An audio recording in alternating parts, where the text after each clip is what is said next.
Good evening, everybody, and welcome to this council meeting of March 2nd, 2021. If you could please rise if you're able and pay attention to Councilman Wilbur for the invocation, will be followed by the Pledge of Allegiance. As usual, we ask you to wait. We will have a flag displayed, even though we have a chamber open today, so that we can then recite the pledge. Councilman Wilbur. Thank you, Mayor. We have with us tonight Judy. I'd like to point out that the month of March is Developmental Disabilities Awareness Month. Judy moved into SLI's residential program several years ago after her parents, whom she had been living with, were no longer able to assure her health and safety in their home. As we all know, SLI does great things in this community. Both of Judy's parents have now passed away, so her brother and her SLI and church family are very important to her. Like many individuals with intellectual and developmental disabilities, Judy receives a combination of support and services from several IDE nonprofit organizations. She goes to Parks Day Service program during the day. One of the reasons that Judy chose SLI for duplex is because a good friend and former co-worker of hers from Park Industries lived there. She had only lived with her parents. Moving to a new home was a big change for Judy, so having a friend close by to visit and spend time was very important. Judy likes to sing, read the Bible, and play bingo. She's very outgoing and friendly and doesn't know a stranger. She attends Roman Methodist Church and has for some time. The church is not only welcoming and inclusive, but has gone out of the way to support clients in Judy's SLI duplex complex. Carla Hazen, wife of the pastor of Loman, has coordinated a number of church planned activities for Judy and her friends. Pre-COVID, the church planned an annual picnic for all three duplexes. During COVID, the church did a drive-by parade for Judy's birthday and supplied pizza ingredients and desserts for all three homes. Now that duplexes are suitable. The relationship between Judy and Roman UMC is a perfect example of inclusion and the importance of Developmental Disabilities Awareness Month. Please direct your attention to Judy. Thank you.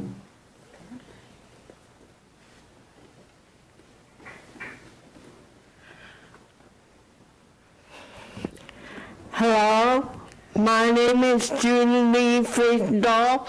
I'm from Shenandoah in Topeka, Kansas, and I'm very privileged to be here tonight with you guys.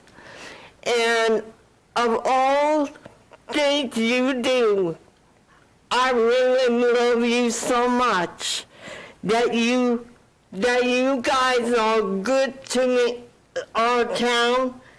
Whatever you do, I appreciate you. Shall we pray together? Heavenly Father, we come tonight in this city of the council meeting. Let us be grateful each other to all of the generation in this world and the conference to be with. Let us all to be together one another with all your people and your constitution. Amen.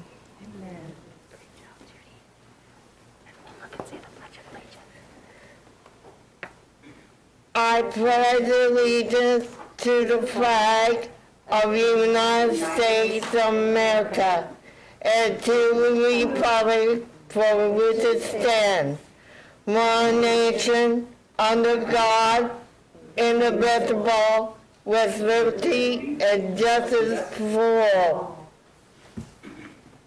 Great job, Judy. You can come back now. Good job. Can I talk today? In a little bit, they have to have a meeting later.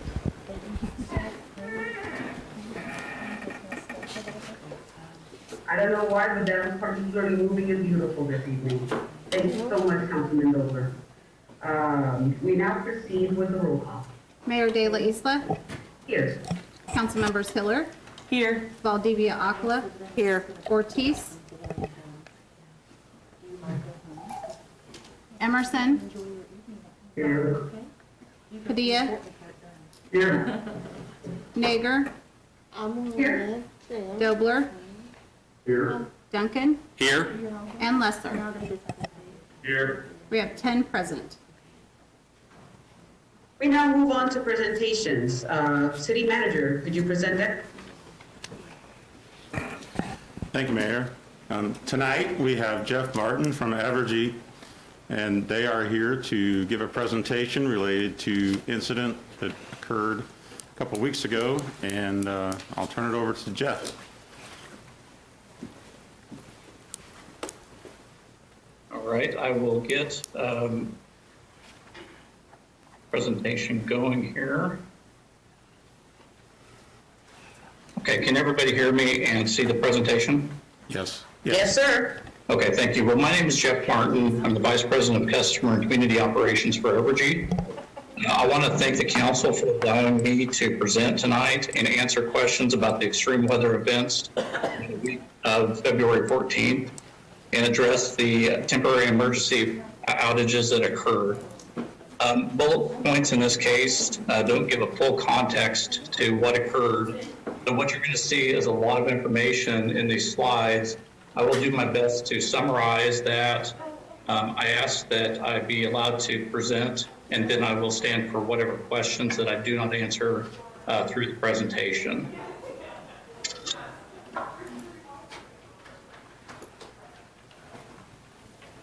So first of all, there were a lot of questions about the power availability during the event. Evergy had sufficient power to meet customers' needs. However, we are a member of the Southwest Power Pool who is responsible for making sure that the electrical grid over a multiple state region is stable, even during extreme weather events like what occurred 2 weeks ago.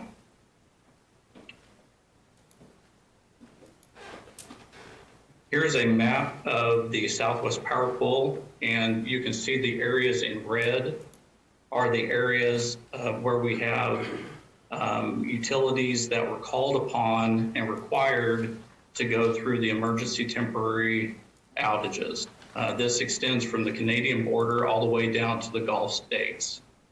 The temporary emergency power outages were called by the Southwest Power Pool to prevent a larger, prolonged blackout like those that were experienced in Texas that affected millions of people for multiple days. Some people might think that while Evergy had enough power for all of our customers, is it fair that we had to interrupt our customers in order for the greater good for the Southwest Power Pool? The answer is that by being a member of the Southwest Power Pool, that allows us access to very less expensive generation. It also allows us to have access to renewable power throughout this area. You can see that there are major wind farms in Iowa and everywhere else, and we have access to all of that power as a member of the Southwest Power Pool.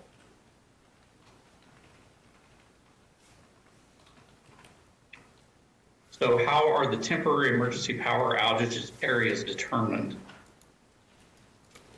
One thing to be aware of is that we don't think of Topeka as the city limits of Topeka. Topeka is served by the Topeka Operating Division of Evergy, and that area extends to Nebraska, south of Topeka, and then is bordered by our Manhattan Division to the west and our Lawrence Division to the east. So it incorporates that whole entire area.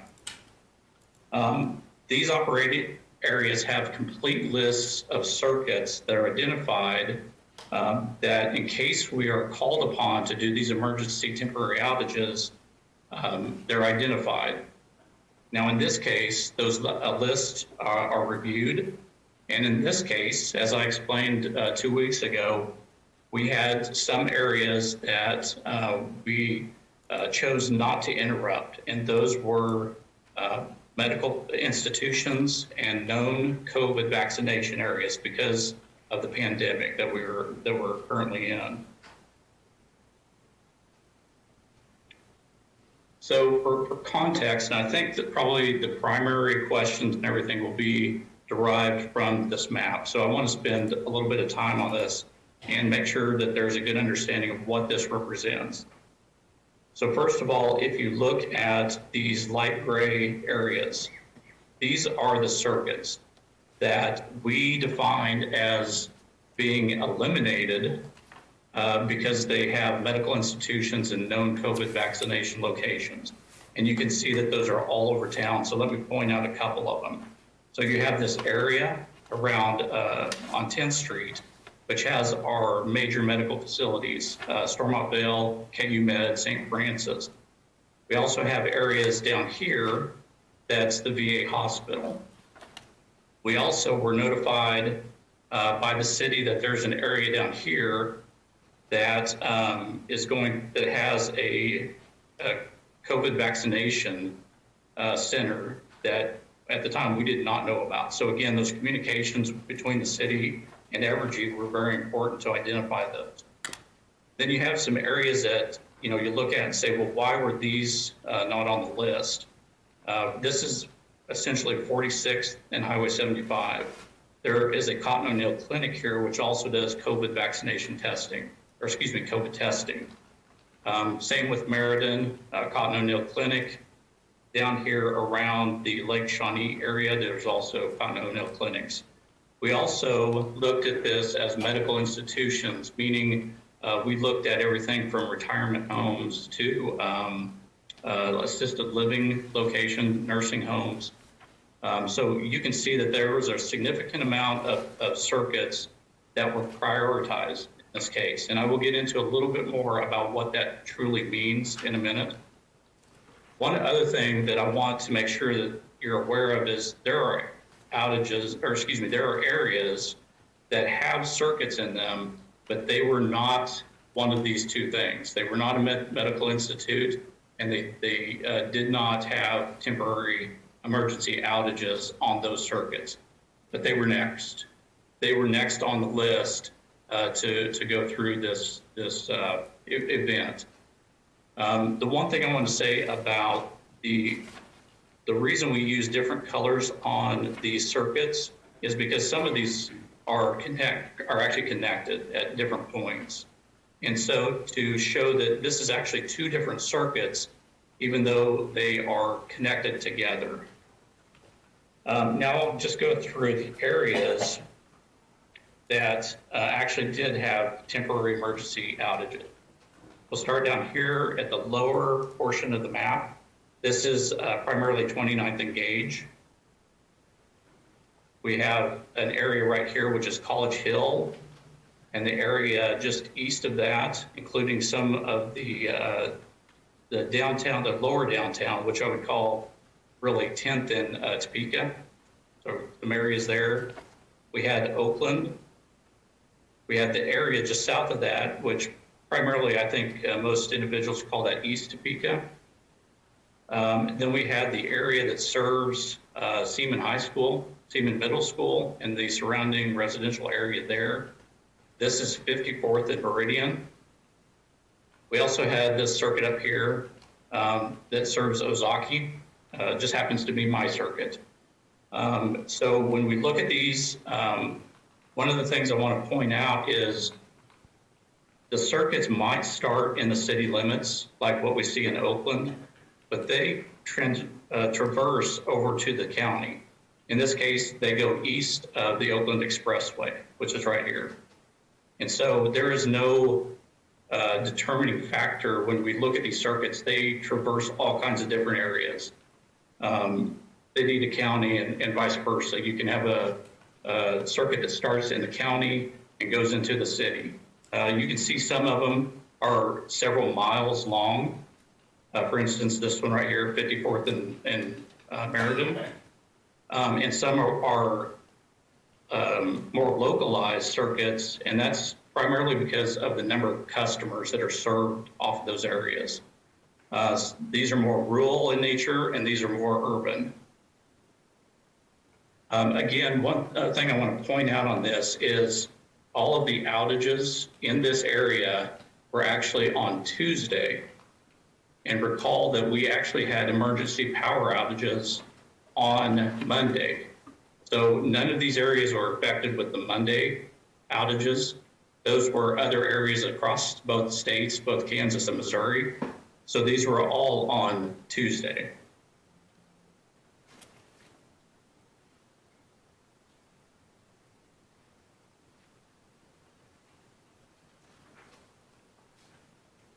And the question was asked of how did these interruptions lessen the stress on the grid in these extreme weather events?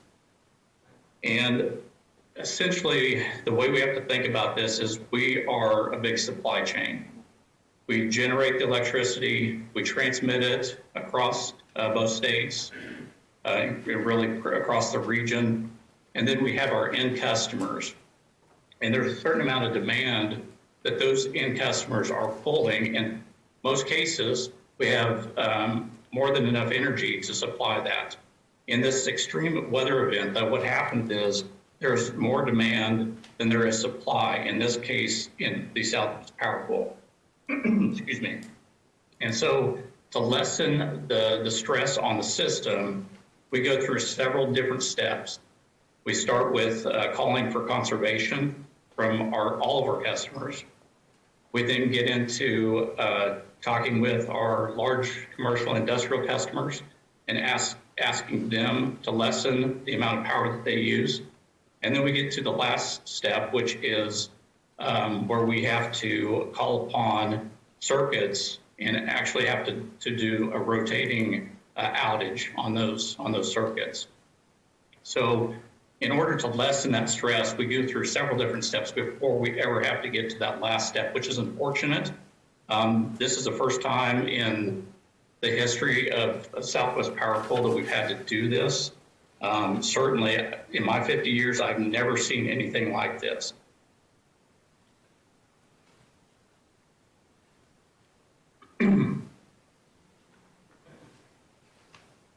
So what improvements are or can be made to reduce chances of outages as we experience more extreme weather?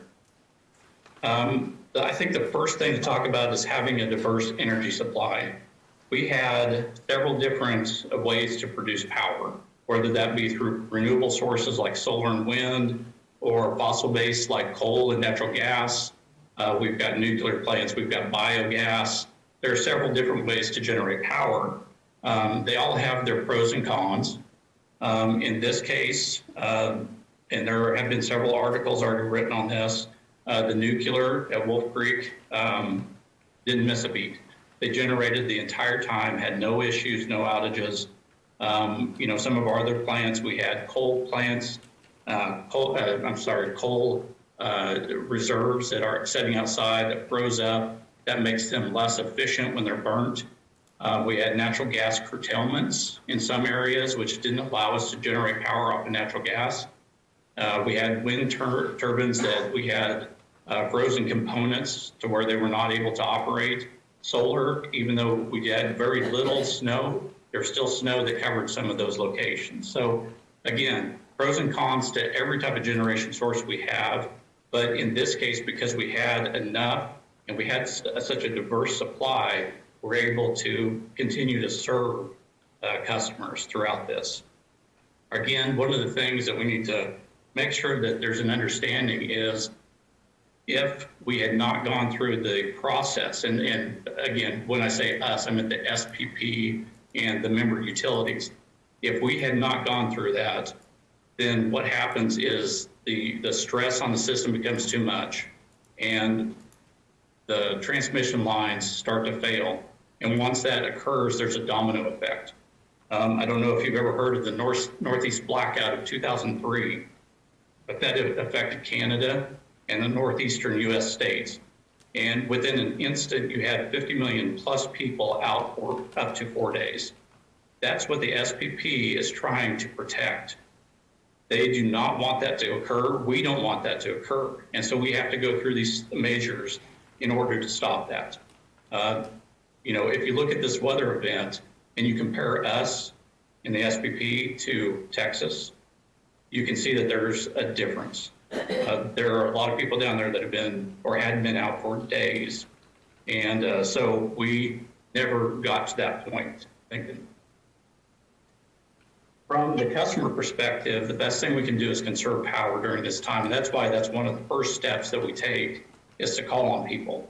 And again, I want to thank all of those individuals that did conserve, that they lowered their temperatures, that they didn't utilize their heavy electric load equipment during the day. They didn't wash dishes, they didn't use their electric cook stove. So thank you.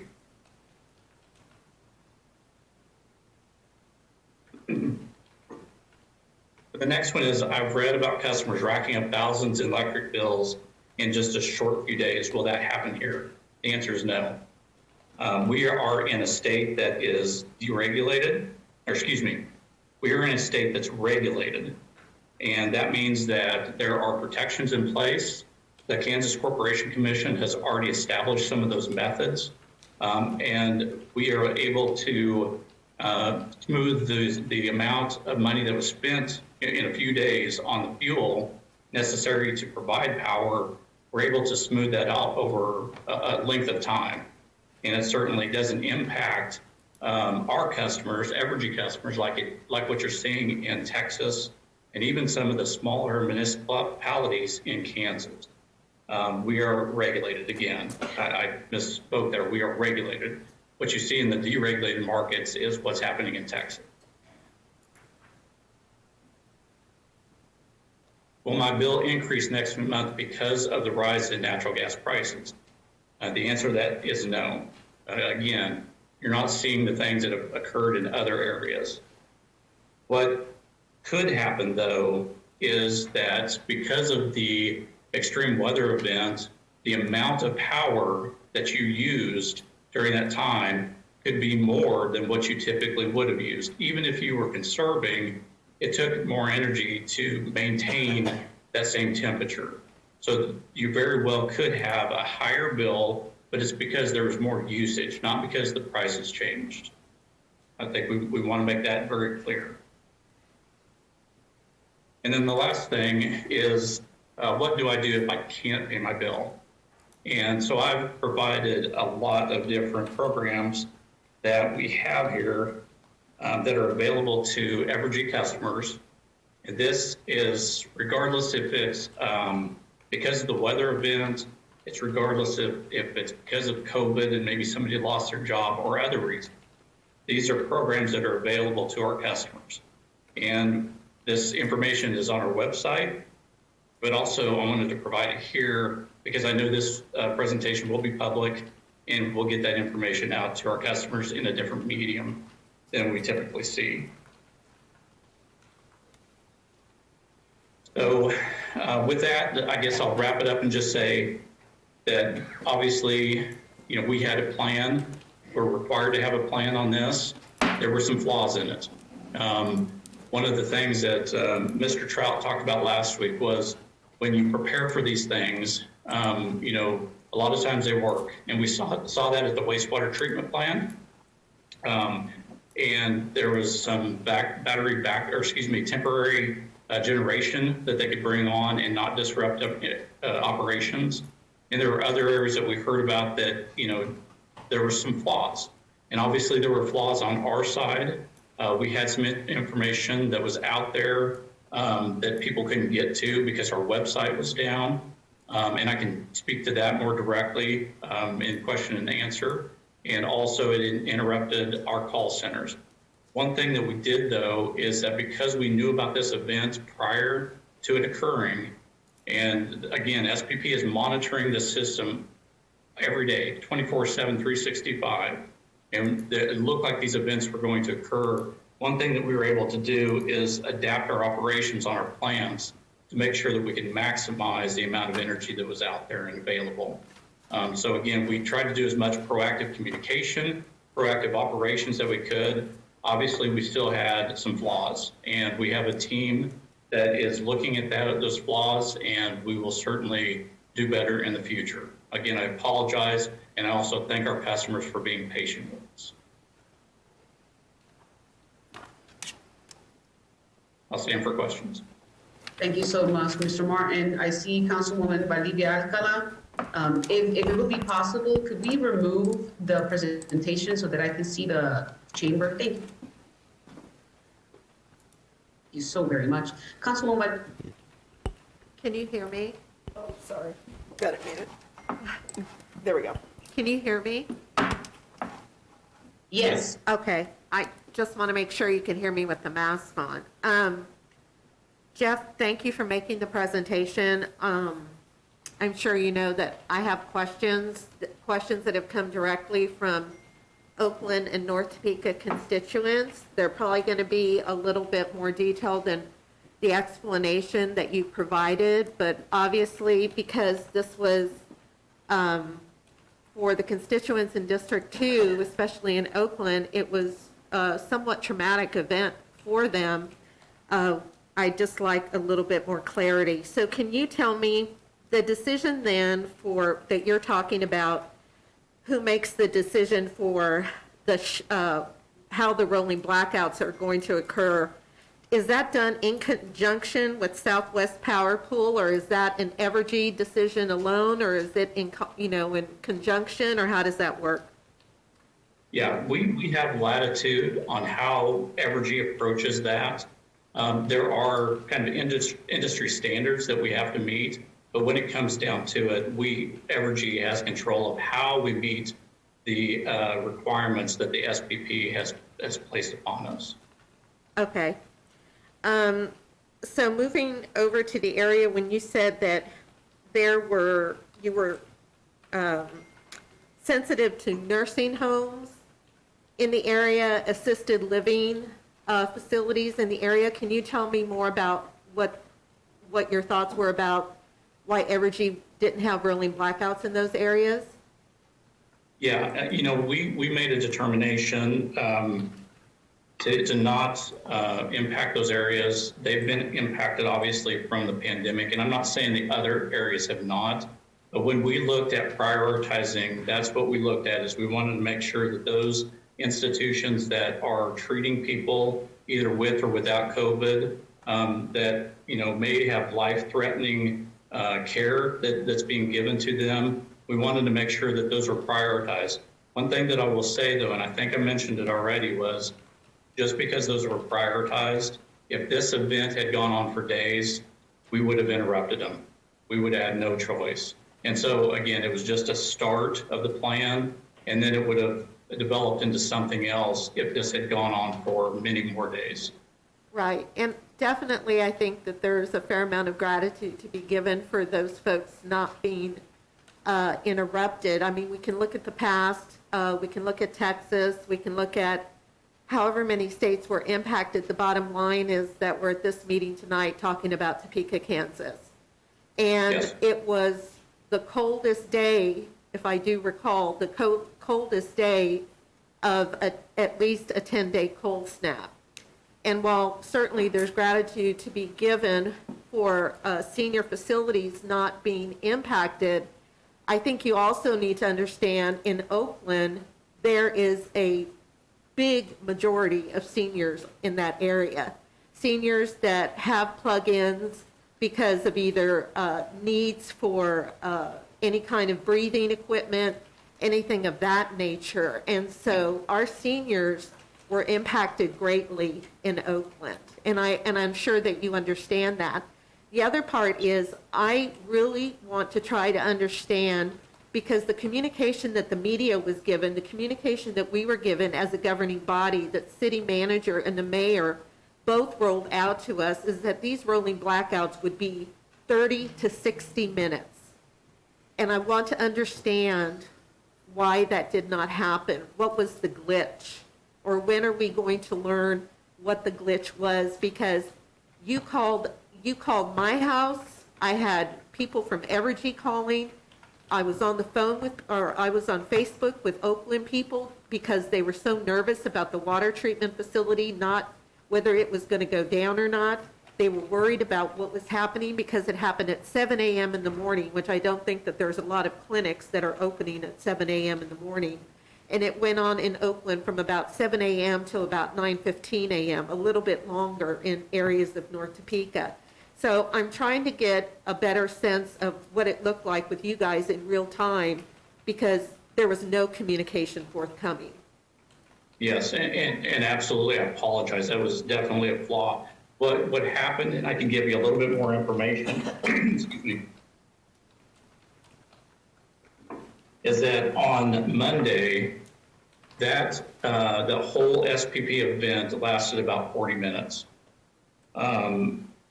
And when we got into Tuesday, that event lasted approximately 5 times longer, and they called for 4 times the amount of power that they had on Monday.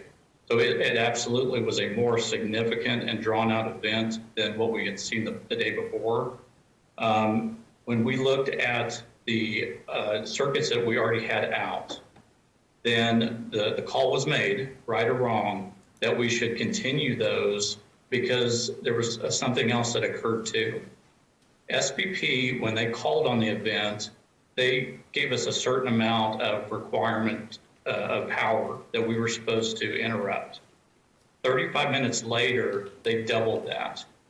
There was an indication that they were going to continue that pattern over a significant amount of time. And so we had to make the call that, yes, while we had these circuits out, there looked like we were going to have to not only get the rest of the circuits that were not identified on that map that I showed you, but also the fact that we were going to probably have to start looking at our prioritized circuits.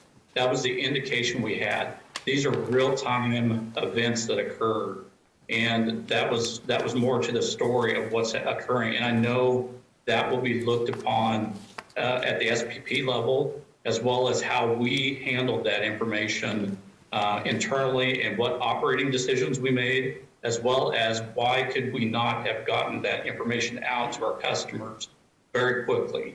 And I certainly want to work with the city and others to find those mediums that we can very quickly get information out to a very large amount of people. Remember that we had over, well over 100,000 people or hundreds of thousands of people in all areas in Kansas and Missouri across both states that were out at that time. And another thing is that over 90% of our circuits, when we called to have them restore power, that's an automatic process, and they worked fine. Less than 10%, we had some areas that had mechanical issues, primarily because of the temperatures. The circuits did not go in, and we had to dispatch crews out there in order to get the power back on. That also lengthened some of those outages that occurred in and around our states that we serve. Okay, well, thank you for that. I also just want to reiterate that the time that Oakland went out and areas of North Topeka was right at 7 o'clock. I mean, it went out. And so I guess I just don't understand the point about, clinics and the like, because clinics aren't open at 7 a.m. in the morning. So I'm a little bit skeptical on that, but I understand what you're saying. I do want to also point out that in the map that you showed us and the number of clinics that you said were in certain areas where COVID vaccine were areas that were being given, hospitals and the like. And again, kudos for keeping those open, but I also want you to understand that in low to moderate income areas, in underserved areas, you're not going to see clinics. You're not going to see hospitals. And when I look at who you say that was shut down and experienced these blackouts, it sure looks like it has a pattern here to me. Now, that's unfortunate. I do not believe it was intentional. But I think that this is something that needs to be looked at by both Evergy and Southwest Power Pool, because these LMI areas do not have what you're saying that, the reason that you didn't shut other areas down. So it looks like they may have been more adversely impacted. I can only speak to my district, Oakland and North Topeka specifically. So the other thing is I have had questions on when the energy comes back on. Folks were asking in Oakland, I don't understand this. Why are we going down? Because when you put everything back on, it may take just as much energy to, throw the switches back on. In a layman's terms, so that folks, because I know folks from Oakland are watching, can you explain how that works in a layman's terms? I can. So when we look at the circuits that are chosen to do these temporary emergency power outages, we don't call on all of them at the exact same time. So one circuit goes out, our system knows how much power was being used on that, and then that goes towards figuring out how much did we just reduce the amount that the SPP is calling on. And then it outages the next circuit, and so on and so forth until we meet the requirements that the Southwest Power Pool has put on us. The same goes for putting those circuits back on. They don't all come back on at the same time. They're staggered to where we make sure that first one that's out, we put the breaker back in, the circuit is back and energized, serving power to that one. And then we go to the next one and the next one and the next one. So there is not a huge, all of a sudden we're calling for all the power to be off and then for us to call for all the power to become on. And remember, the Southwest Power Pool and Evergy, we're looking to make sure that we don't have those big surges one way or the other. Too much demand, too much supply at one time. So they are systematically brought on at different times. And again, it's a rolling thing so that we don't have those big surges. I hope that that answers your question. That does. That's a very base version, and I appreciate that, and I'm sure the folks watching do also. The other thing I want to reiterate is that the water treatment facility, in an update that I got from utilities yesterday, it was partially down. Generators were not able to address the UV lights, and they were down, and they were having to call in extra people to look and make sure, much more detail than I want to get into here, but there was an impact on the Oakland plant. And I want to reiterate to people that are watching is that the city manager was on top of communication continuously with everyone that he talked to that I'm aware of, with me, and any question he had. Again, it was about the lack of communication that was coming forth. And I really hope, because I do believe we're going to see more extreme weather events, I do hope that we can work together in a way that will prevent this from happening in the way that it did, because the amount of outcry, at least from the area I represent, was pretty intense. But I do appreciate your presentation, Jeff. Well, thank you. And obviously we had flaws. We accept those and we'll do better. We'll figure out how to do those things better. Councilman Duncan. Thank you, Mayor. Thank you, Jeff. I just have two questions and then a comment. The first is, and you sort of touched on this with the questions that Councilwoman Valdivia-Alcala asked, but maybe you could clarify a little. In your presentation, you stated clearly that you had some secondary areas that you guys were looking at if you needed to turn off. I'm just curious, after 60 minutes passed or 90 minutes in these other areas, why that switch wasn't start to be made, because you knew the time limit you had put out there had passed. So I'm still a little unclear as to why that decision wasn't made.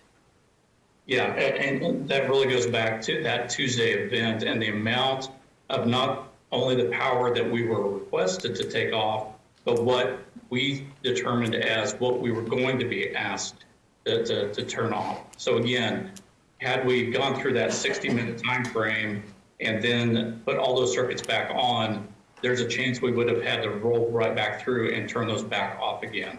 Maybe that would have been better. I don't know. But it's certainly something we're looking at. But again, there was just information coming at us very quickly. We made the determinations from an operational perspective very quickly, right or wrong. Again, we'll take the criticism where we did wrong. But I think there were a lot of things that did go right in this. Again, if you look at the Topeka area in total, there were no interruptions on the Monday. So again, we weren't the first. We weren't the last. We were just part of the systematic approach to turning these circuits on and off. Well, and my other question and my comments sort of go to that communication. And my question would be, I get a text message 3 days before my bill is due. I get a text message when I pay my bill. if I'm 1 minute late on my bill, I get a text message from your company. I'm curious as to why that system at no point in time was utilized to send out, even using, we'll start with text messaging to people to say, this is what's going on. I mean, because it seems to work in other instances. Yeah, well, we don't have all the phone numbers for all of our customers. So that is one medium that we use to get information to our customers. We also did, everything from press releases to news conferences to direct customer emails, social media. We had conversations with state and local officials. We did videos. We did medical customer outreach. We tried every single medium that we had. But I understand your point, and I think there's technology that will be coming that will allow us to do that. But I know there are also considerations around, the PII, personable identifiable information that we have to be very careful with, that we don't become a spammer or somebody that's sending out information like that. So I agree, there are technologies. We're certainly looking at those, and if others have a better way to do what we were trying to do, then we certainly will be open to hearing that feedback. Well, and that goes to, you absolutely did a great job of messaging before all of this started. You told people what was going to happen. You explained it very well as to why it was happening. You gave parameters. You did a very good job of telling people, if this happens, do this. And you're right in terms of some of the videos and messaging before and after the fact. I think what we're trying to get at is what happened in that 3-4 hour window during the fact. And I absolutely understand that your company had a lot of moving parts, but you're a big company. You got a lot of people in your PR department. And I know that because my grandfather, Hal Hudson, was essentially the voice of KPL and Westar for many years. And when there was any situation, he got to be well known in this community for going on the radio, calling the TV stations before we had all the internet in the midst of something and saying, please let people know this is what's happening. Spread the word, tell your neighbors. And in this day and age with Twitter and Facebook and websites, and what happened here, which I really think freaked people out, was they did what you asked. Their power was out for 60 minutes.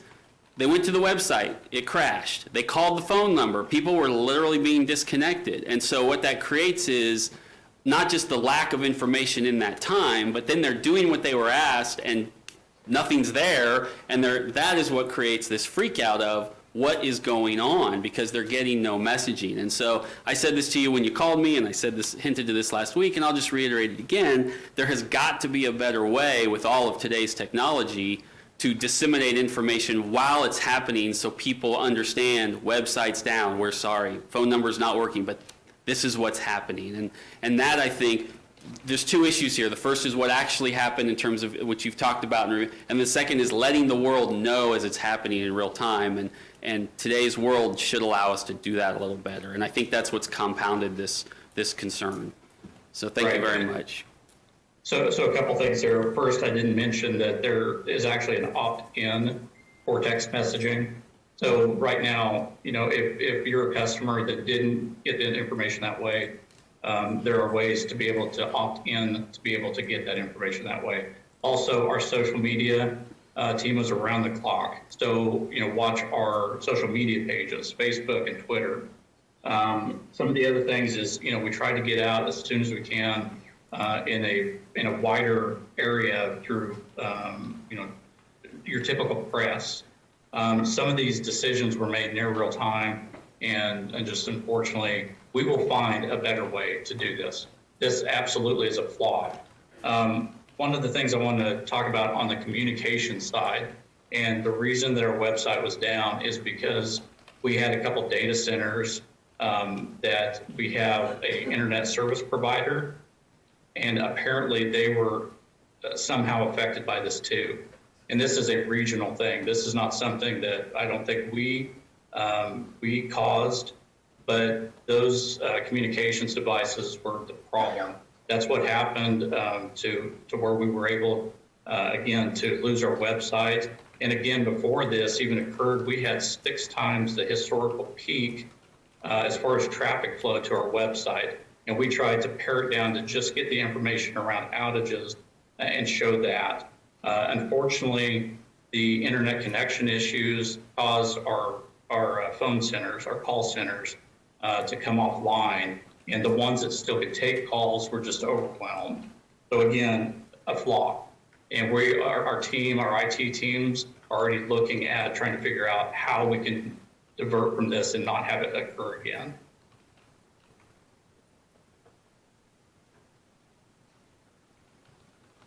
Councilwoman Lesser. Thank you, Mayor. Jeff, thanks again for the presentation. I do appreciate you taking one for the team, obviously, and at the same time, I did have a couple questions, a couple things that I wanted to point out. You know, it is easy to play armchair quarterback and say coulda, shoulda, woulda. So that's not something that I generally do. I generally want to look forward and say, what can we do next time this happens to make it, you know, a better situation. And I do, though, want to point out, which kind of ties a little bit back to what Spencer was talking about, technology-wise, but I'll circle back to that. The first thing I wanted to point out, though, is as a son of an electrical contractor with a little bit of knowledge of how electrical systems works, appliances, et cetera, and then as a 30-year insurance industry adjuster and agency owner, one of the things that's very hard, especially on systems, is when the power just boom automatically goes off and then boom comes back on, or even worse if it lingers. We usually kind of use the term lingers, as you know what I'm talking about, in going off. And when those things happen, we had a multitude of claims that came in that obviously older appliances, older machines, older things are more vulnerable to those fluctuations in current and what have you. I talked today with a customer who owns all the Gambinos around here, and he lost 2 ovens, a freezer, and another because of the power. So I circle back saying that's another real life situation that comes back to, as he and I talked through that, you know, if you know something's coming, you can have the ability to shut a system down, protect it, those type of situations, which leads a little bit back to the notification issue that I hope that Spencer was talking about. And so as far as that goes, yeah, as Spencer says, I get a text that my bill's coming due. I get a text when it's going to be due. And you had me all the way up to the point, and you've done a really, really good job all the way to where you kind of copped out a little bit there, where you say, well, we don't have everybody's text message, everybody's text numbers and stuff like that. Well, that's good. That's fine. I understand. I respect that. But you have mine. You definitely have Spencer's, and you have a number of people. And I think let's look moving forward at what technology we can do, such as those, because you know that is. I mean, if I had 20 claims because of in our agency, then I know across town there's other agents that did. There's other places that had losses because of that as well. And you know, if at the same time too, if it's going to be the area of Oakland or the area of such and such, you know, WIBW can go across the screen at 8 o'clock. This grid's going down. Please prepare your blah blah blah blah. So that's what I say. Like I said, it's easy to be an armchair quarterback. I think it was a difficult situation. I don't fault you, and we had to do what we had to do. Hindsight's always 20/20, and I respect that. So don't take this as a constructive criticism of hey, this is something that I think we really need to look at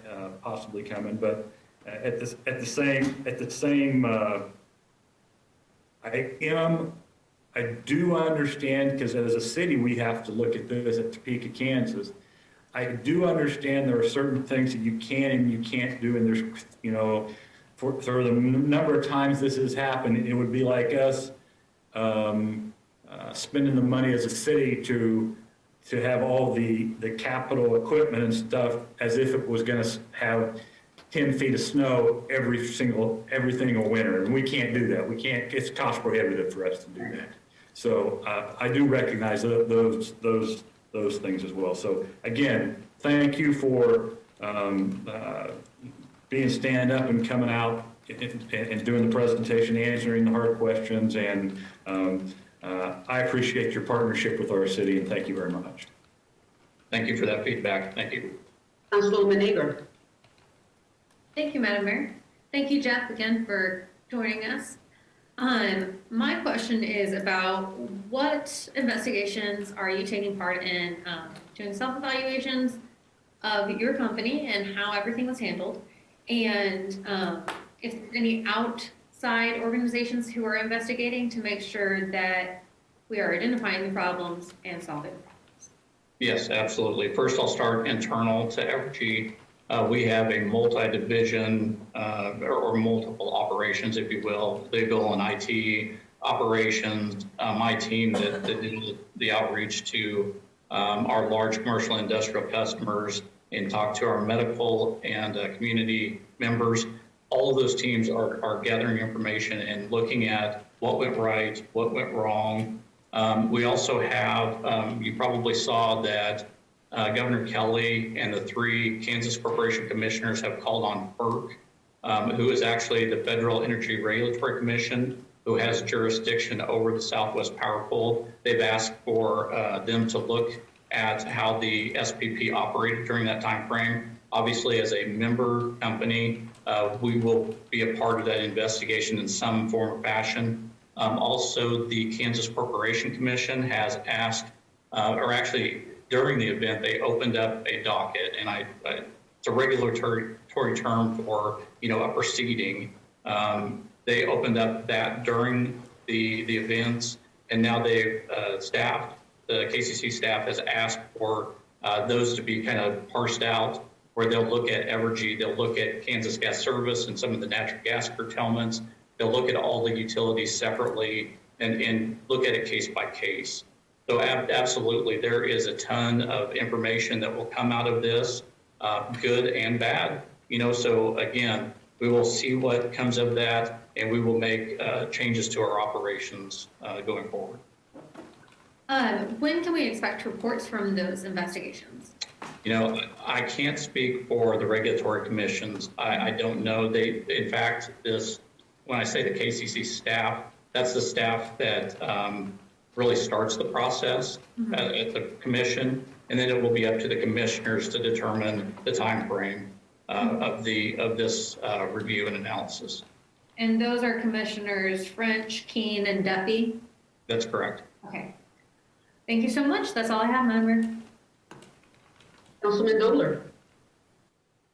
Thank you, Mayor. Jeff, again, like everybody else said, thanks so much for coming. We appreciate Evergy. We appreciate 400,000 days of power, nobody pays any attention, and then it goes out and everybody's got an issue. And I understand the issues, but I think we've talked about it long enough. 60 degrees out there today felt good. Again, thanks for coming. Mayor, I suggest we roll on. Thank you. Thank you. All right, Councilwoman Hiller. Thank you, Mayor. Just briefly, I too wanted to compliment Westar. I know that it was, nobody can remember when this has happened. The grid thing certainly has never happened, I guess, and it's been a long time since we had super sub-zero weather as well. And so want to, A, compliment you for doing everything that you could. B, though, I wanted to ask about consumer education. Westar and now Evergy has always been a really good partner in terms of consumers. I too spent the afternoon on Facebook and on the phone with constituents who were just frightened, who couldn't remember what to do. For a long time, we all had routines. Are there some lessons learned? Are there some things underway that you're doing at Evergy to ramp up and maybe partner on some winter weather consumer ed?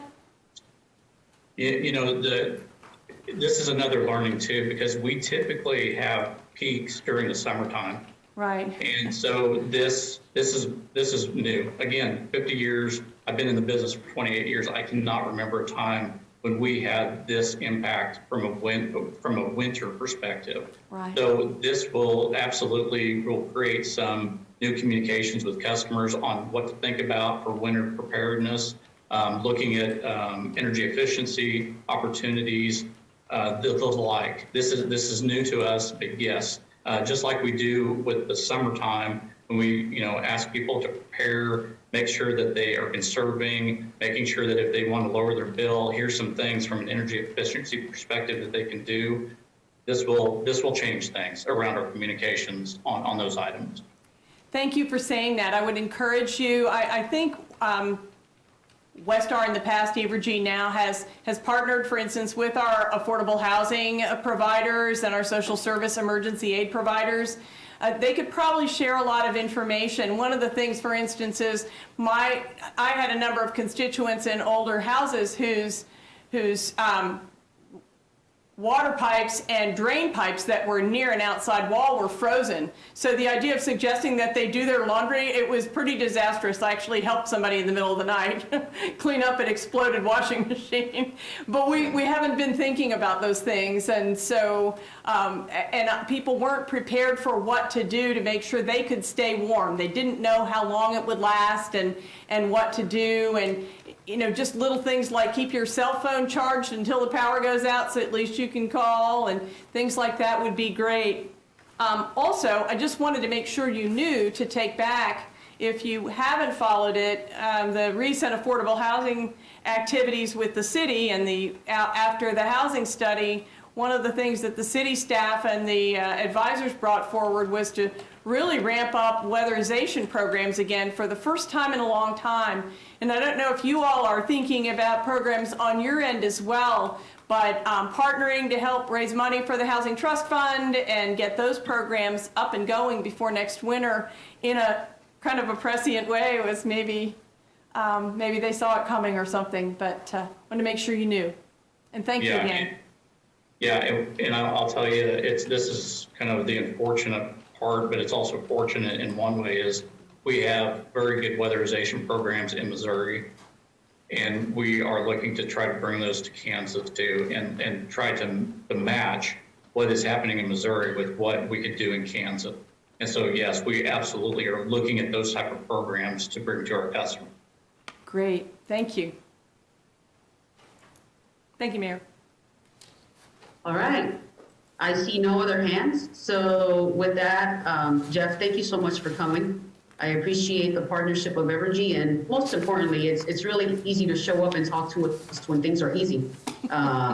It's much more important when things are difficult and you're willing to not only show your face, but talk with the council, because you know that these are people that are talking to our constituents. And for just, your humility. Thank you. I appreciate that. Thank you for spending some time with us tonight. You're welcome to stay if you want to, but I still see that you're in the office, so I'm sure that you have things to do.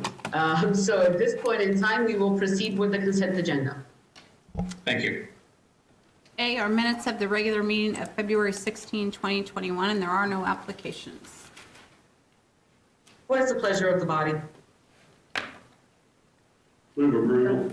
Second. Motion for approval by Councilman Dobler, a second by Councilwoman Nager. Do we have comments or questions with regard to the consent agenda? Seeing none, we proceed by voting. Councilmember Nager? Yes. Dobler?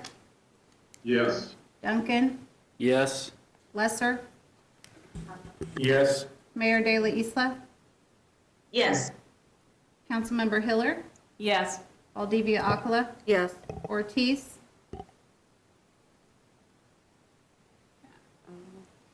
She's been having some technical issues. Yeah. It seems like she's there, but it comes in and out. Yes, but, There.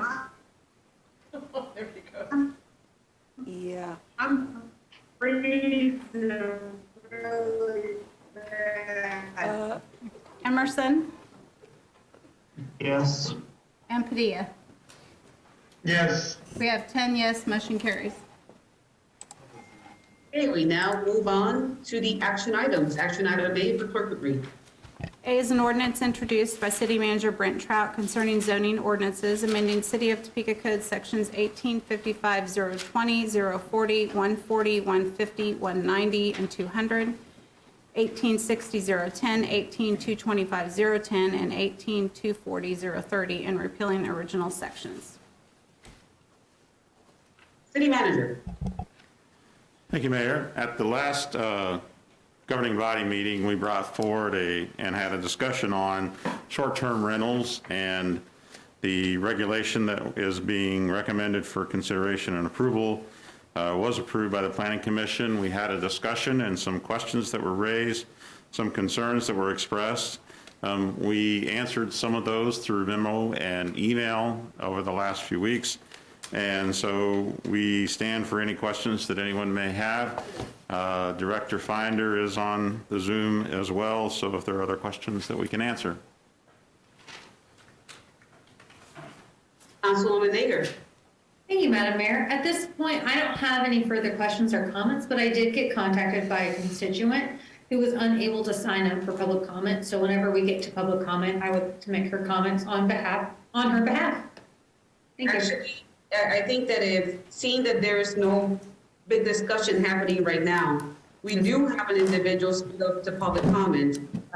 So typically that's a nice way to start the conversation for the council. If we could please ask Ms. Susie Lloyd to stay on or to speak to us. Ms. Susie Lloyd, for this item. Hi, thank you, Madam Mayor and council members. My name is Susie Lloyd, and I'm an owner-occupied short-term type 1 operator.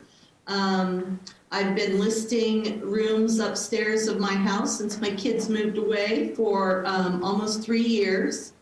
I love it.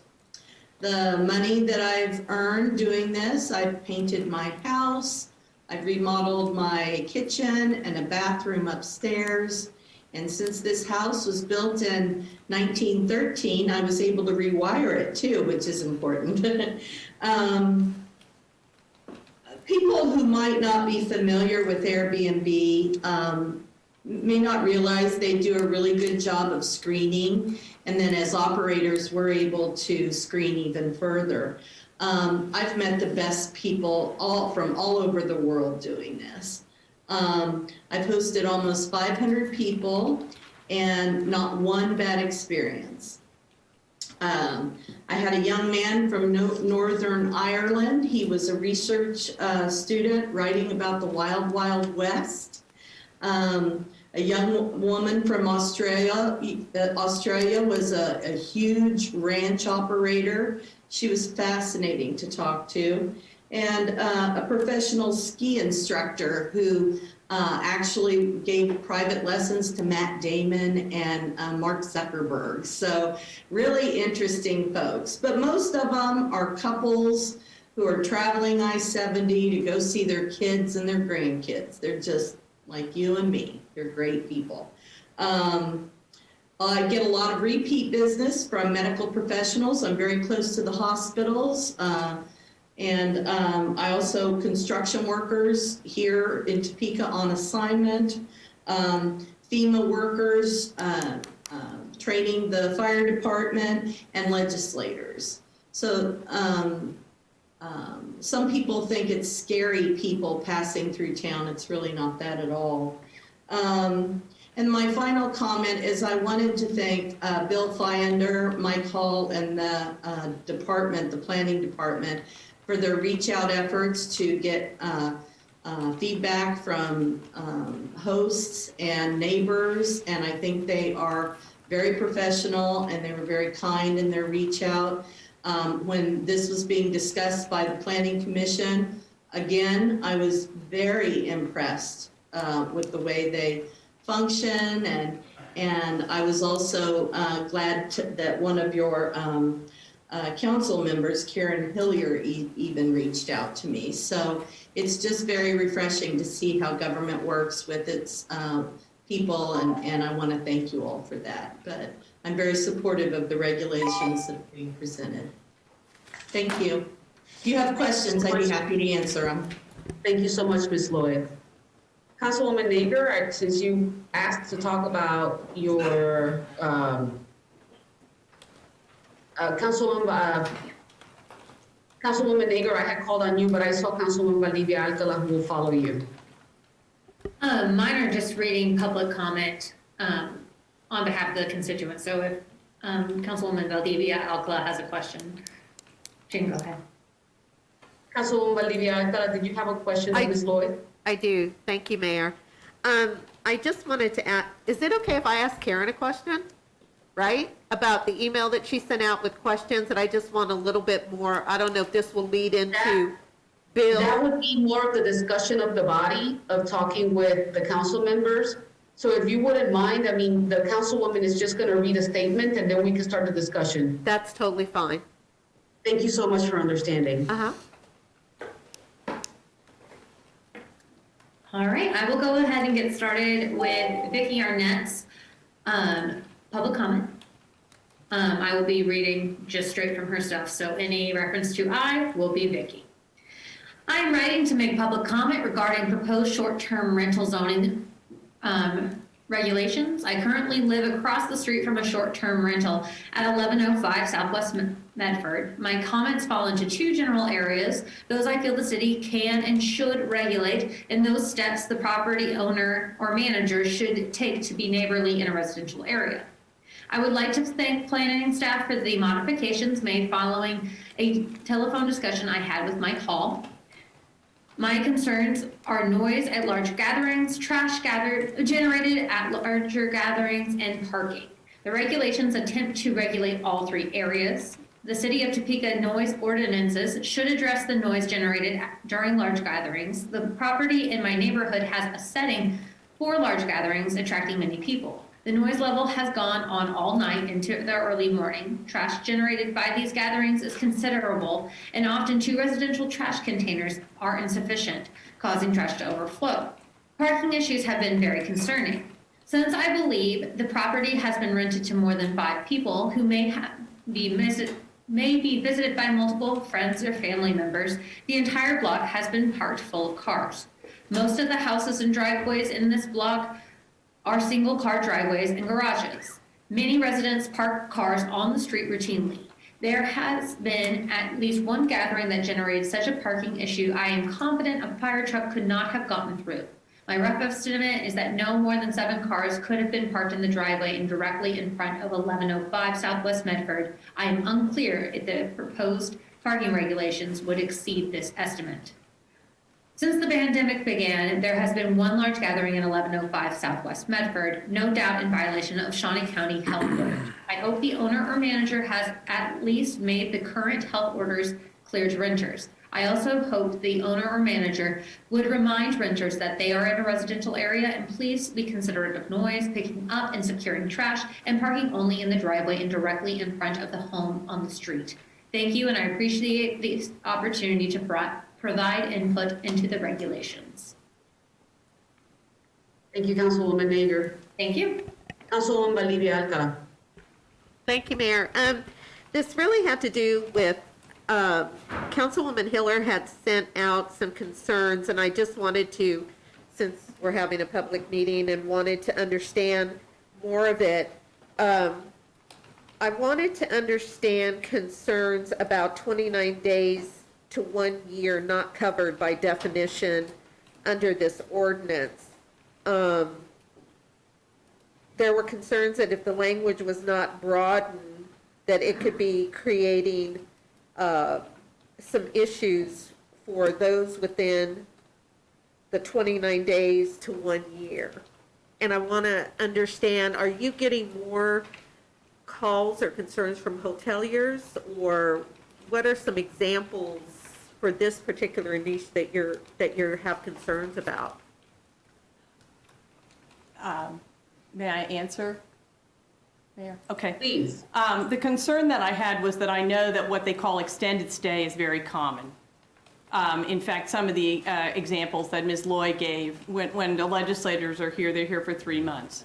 And they're generally not the partiers, so it works. But nonetheless, there are construction workers, there are a variety of folks that come intending to stay for more than 28 days, or that end up staying because they stay over. Maybe they're here for medical treatment or medical training, or family members in the hospital. Things can happen. I also learned that we have somewhat of a market in adoptions, that you have to come for 6 weeks before and 6 weeks after, and they are also customers at these properties.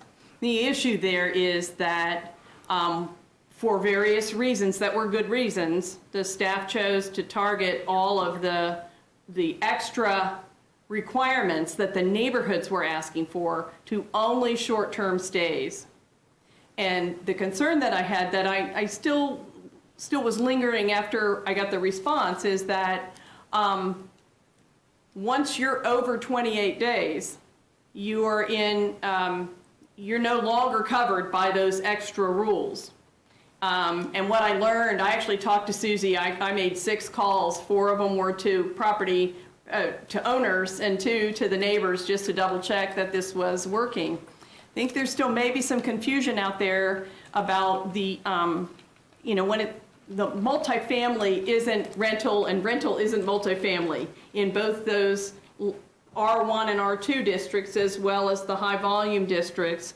Once somebody stays longer than the 28 days, they're kind of cut loose from these regulations. They're under the landlord-tenant law right now. Those relationships typically aren't handled that way. Airbnb and VRBO will book you extended stays. Those are not intended to be under the landlord-tenant law.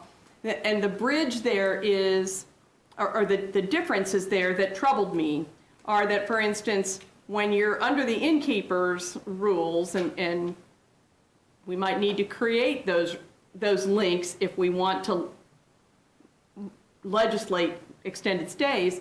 When you're under the innkeeper's rules, if somebody has a big party or trashes the place or whatever, you just tell them to move out.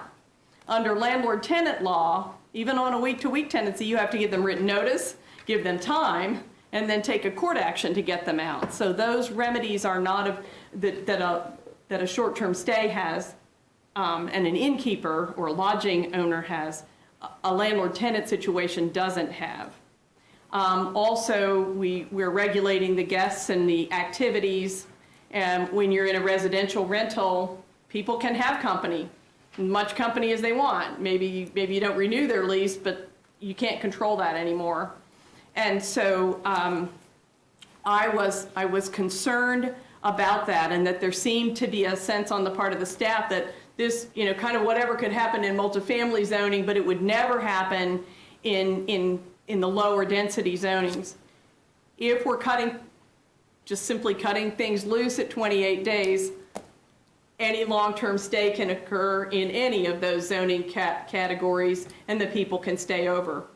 What I did learn is that, and I mentioned some of the categories, is that for the most part, that's not been a problem. Now, people are thinking, well, if I don't want to have to abide by those things, then I'll just always do extended stay, and then we can have as many cars as we need, and we can, or even mix within a property, short-term and long-term, to manage to deal with the short-term rules. So there are some workarounds that people have already figured out. However, overall, those longer-term stays have not turned out to be a problem for the most part. And so I was a little uncomfortable not dealing with it, which is why I sent that email. The response that I got from the city manager the last time around was, if we wanted to talk about it, fine. If the council wanted to deal with it, we could perhaps put that level in committee, or ask the staff to work on it and address that level.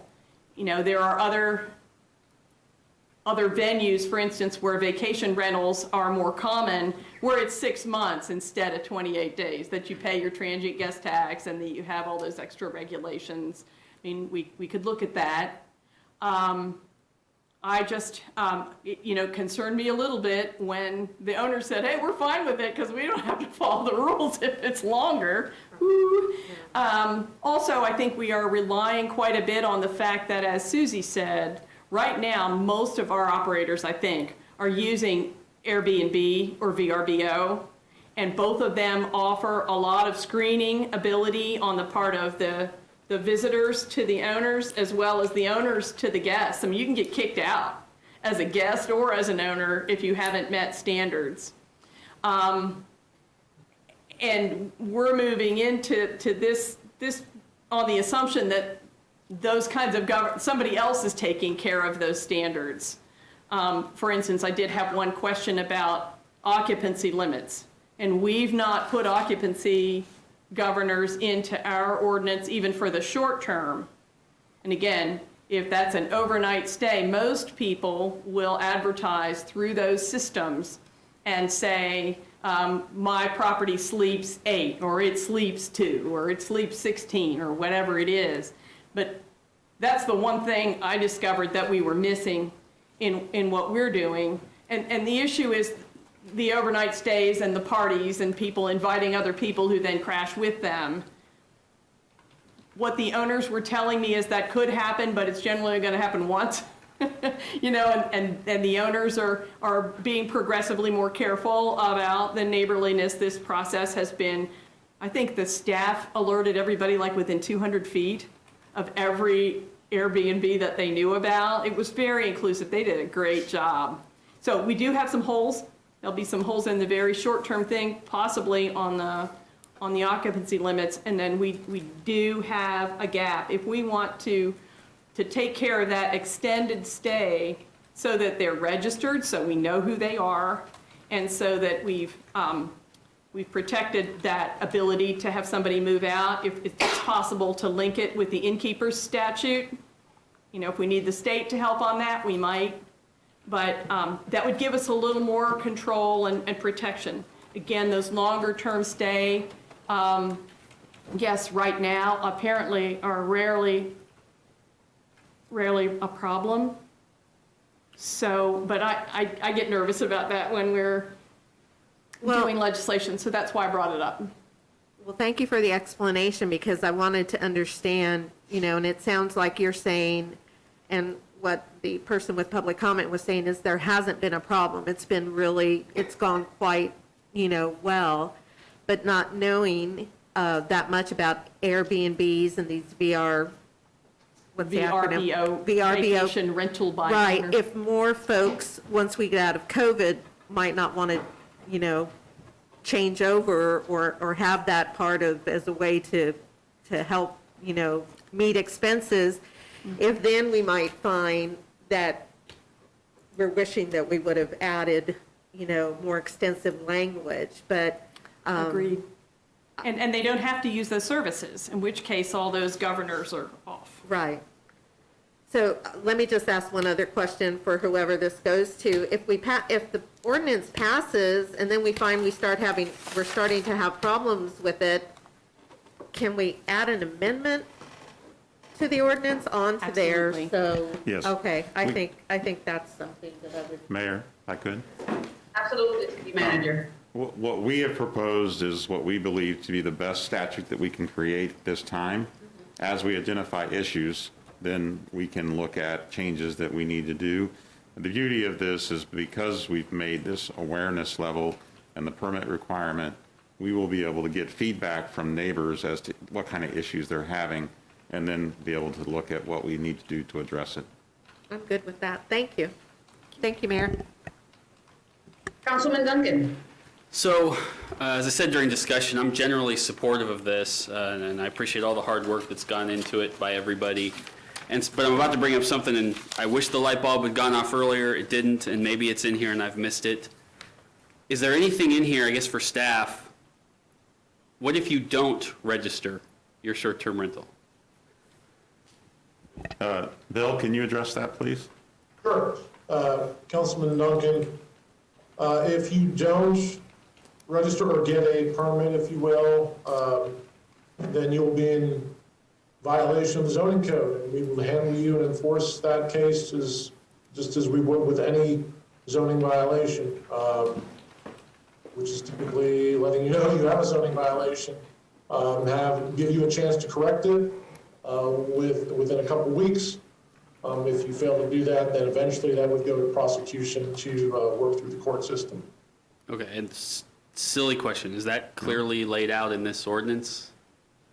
I mean, I've read through it, that's why I'm asking. I mean, and part of why I say that is, I think it needs to be very clear to the folks who say, I just won't tell them, what are they going to do about it, that we can point to, no, it's in there. We made it very clear, if you are going to run this and you don't register it, this is, you doesn't have to specifically maybe say this is what will happen, but that there's some teeth to that. Otherwise, we're just encouraging people to not come forward and put themselves in our system. And so that's why I'm not sure what the... Sure. So I understand what you're saying process-wise, but as I've learned too, sometimes if it ain't in there, that's not always what happens.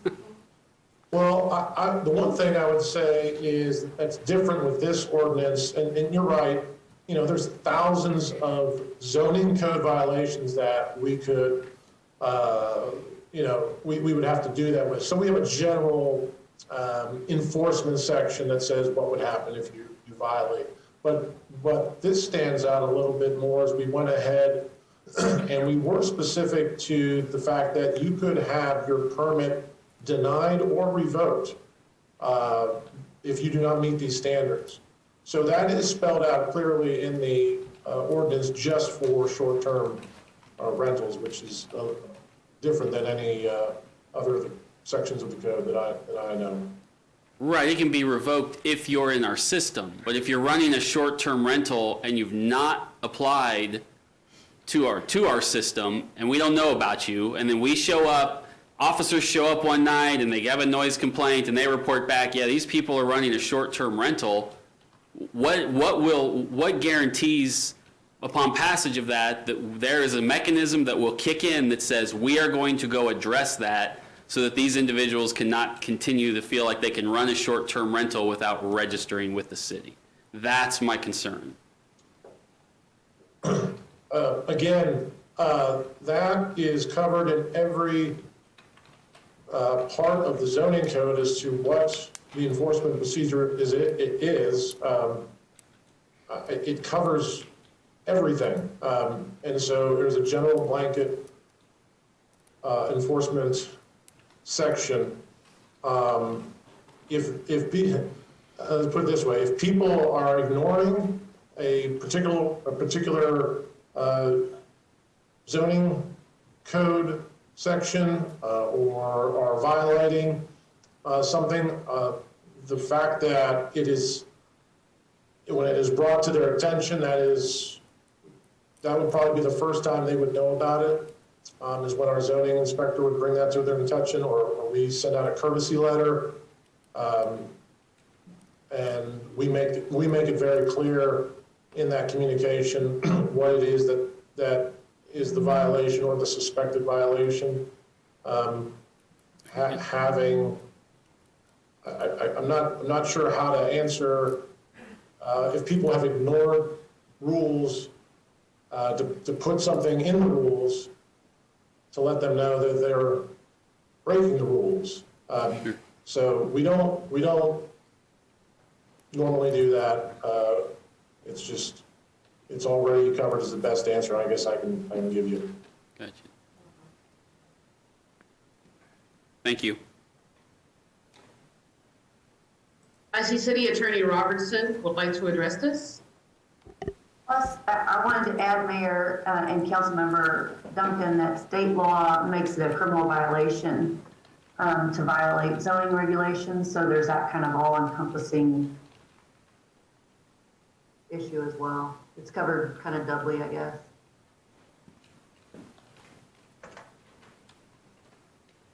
Councilwoman Livia Alcala. Thank you, Mayor. Well, just let me kind of piggyback on that. I didn't understand that answer, Bill. And also, I don't think that just because we've never done it doesn't mean that we shouldn't consider doing it, especially if we're looking at how people may take advantage of this. And again, all my thinking seems to be in a post-COVID kind of way.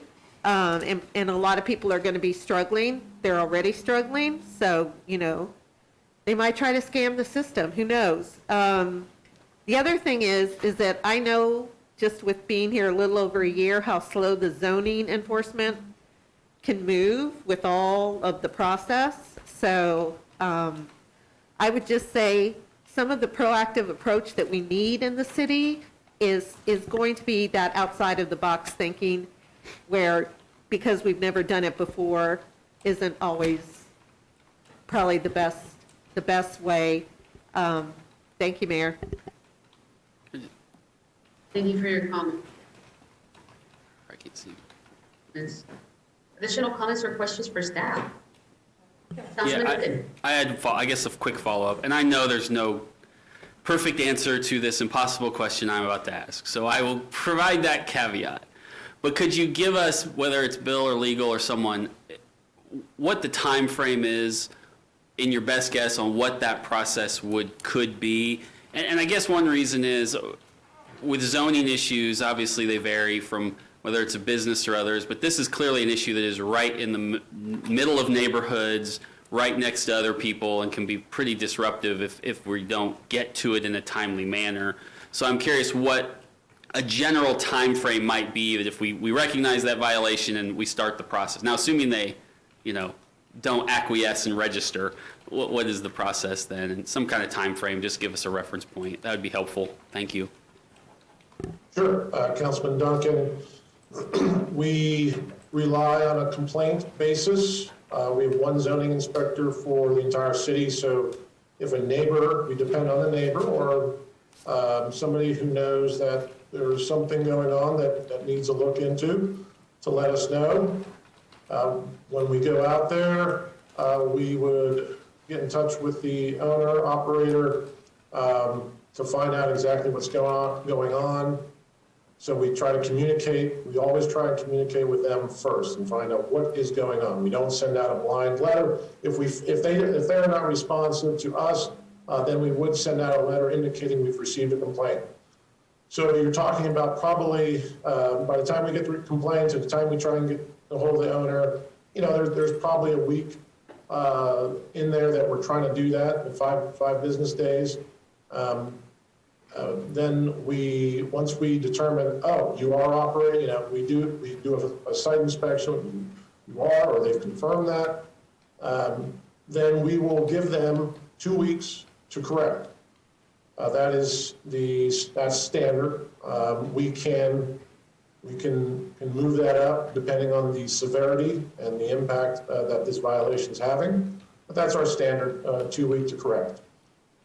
If they correct, obviously, we go back out and check, and then the violation goes away. If we go back out and it's still not taken care of, or they have not supplied us with enough information to know that it has been taken care of, then we give them a 30-day hard deadline to fix that will eventually then get re-inspected, and then if it is still found to be in violation, we would send that to prosecution. So that's the standard time frame in which we will deal with zoning violations. And then once it's in the prosecution lane, that can take months for it to resolve itself in the court system. Thank you. Appreciate it. Councilwoman Nader. Thank you, Madam Mayor. Bill, to that zoning question, we have one zoning officer for the entire city, correct? That's correct. For a city of this size, is that standard? For a city this size, I would say there's probably more zoning inspectors or people that have the ability to do some type of zoning inspection.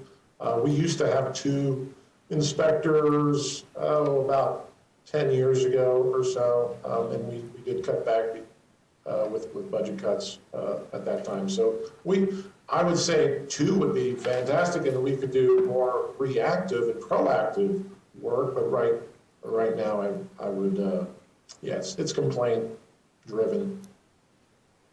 Thank you for that. I think what's important, what I find important with that is that if we do want more reactive or, like Bill said, more proactive responses to complaints like this and other complaints that I know that I get from constituents and other city council members, I'm assuming, are getting from their constituents, I think that's something that we should look at considering with the budget to make sure that we are being proactive for these neighbors if and when there are problems that arise. Thank you, Madam Mayor. Okay, seeing that there's, Councilwoman Heller. Thank you, Mayor. I just got a question from the field. And the question had to do with what if you've got a property that is that appears to be taking short-term stays, it's not registered. The residents say that they are guests, they're not tenants. What does the city do? And does the city have, is the city in a position to do an audit, if you will, and ask for stay records? What happens if there's some question, especially if we're not regulating extended stay?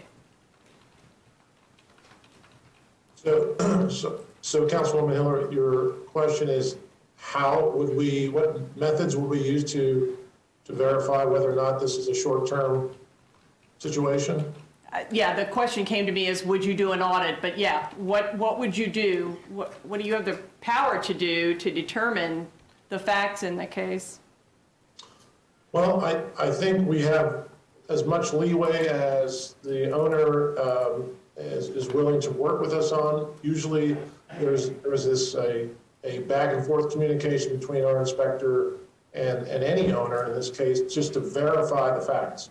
And they would need to present evidence, enough evidence. It's really on them to tell us that it is not being operated in that manner. It's a residential use, and they are running it out in compliance with the zoning that is in place. We have not had to. I mean, one way that we know about where places are is just simply that most of these go through a platform, whether it's Airbnb or otherwise. And so we can check that to see if they've been active. If it's truly a sort of a offline situation, that we haven't run up against. But I think if we do, we certainly have the leeway to ask for any documentation that would otherwise disprove the claim, such as lease agreements or otherwise. So that certainly would be our first ask: is you have rental or lease agreements that could prove that.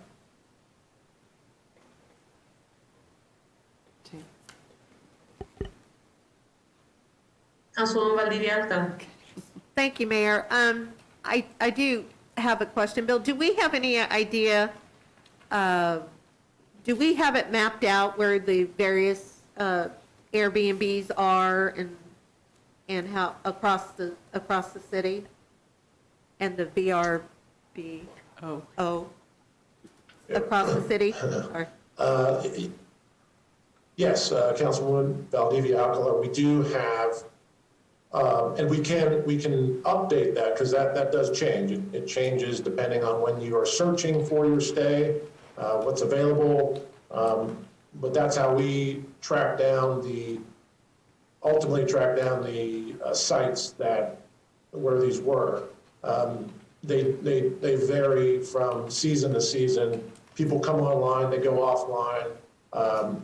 And so, but yes, we could track those, we have tracked those down and can continue to update where those are. Do we know if they're in specific parts of town and specific zip code areas where there may be more clusters? Good question. When our initial research showed there was not so much of a clustering. In fact, the one cluster concern was the neighborhood that brought this to our attention, which was Greater Auburndale, where there was, I want to say 4, I think we had 4 in that area, 2 very close to each other. So there was an overriding concern that the neighbors brought to our attention. We haven't had that in other neighborhoods, but that's not to say that I'm not aware of a clustering like that in other areas. Okay, so they're just all over town, all over the city, then, more or less. Pretty much. Pretty much. Okay, so I did not believe that asking the amount of questions I'm asking and hearing other colleagues ask questions was going to change my mind, but I just feel right now the language needs to be tightened up more. I don't feel comfortable with it, so thank you. Thank you, Bill. Sure. Other questions, comments? If there's none, what is the pleasure of the body?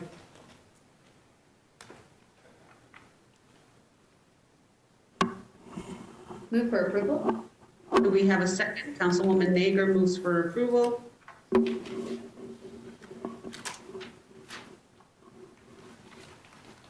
Seconded by Deputy Mayor Padilla. Additional comments or questions before we call the vote? Okay, at this point in time, we call the vote. Councilmember Dobler, Yes. Duncan, Yes. Lesser, Yes. Mayor De La Isla, Yes. Councilmember Hiller, Yes. Valdivia Acala, No. Ortiz,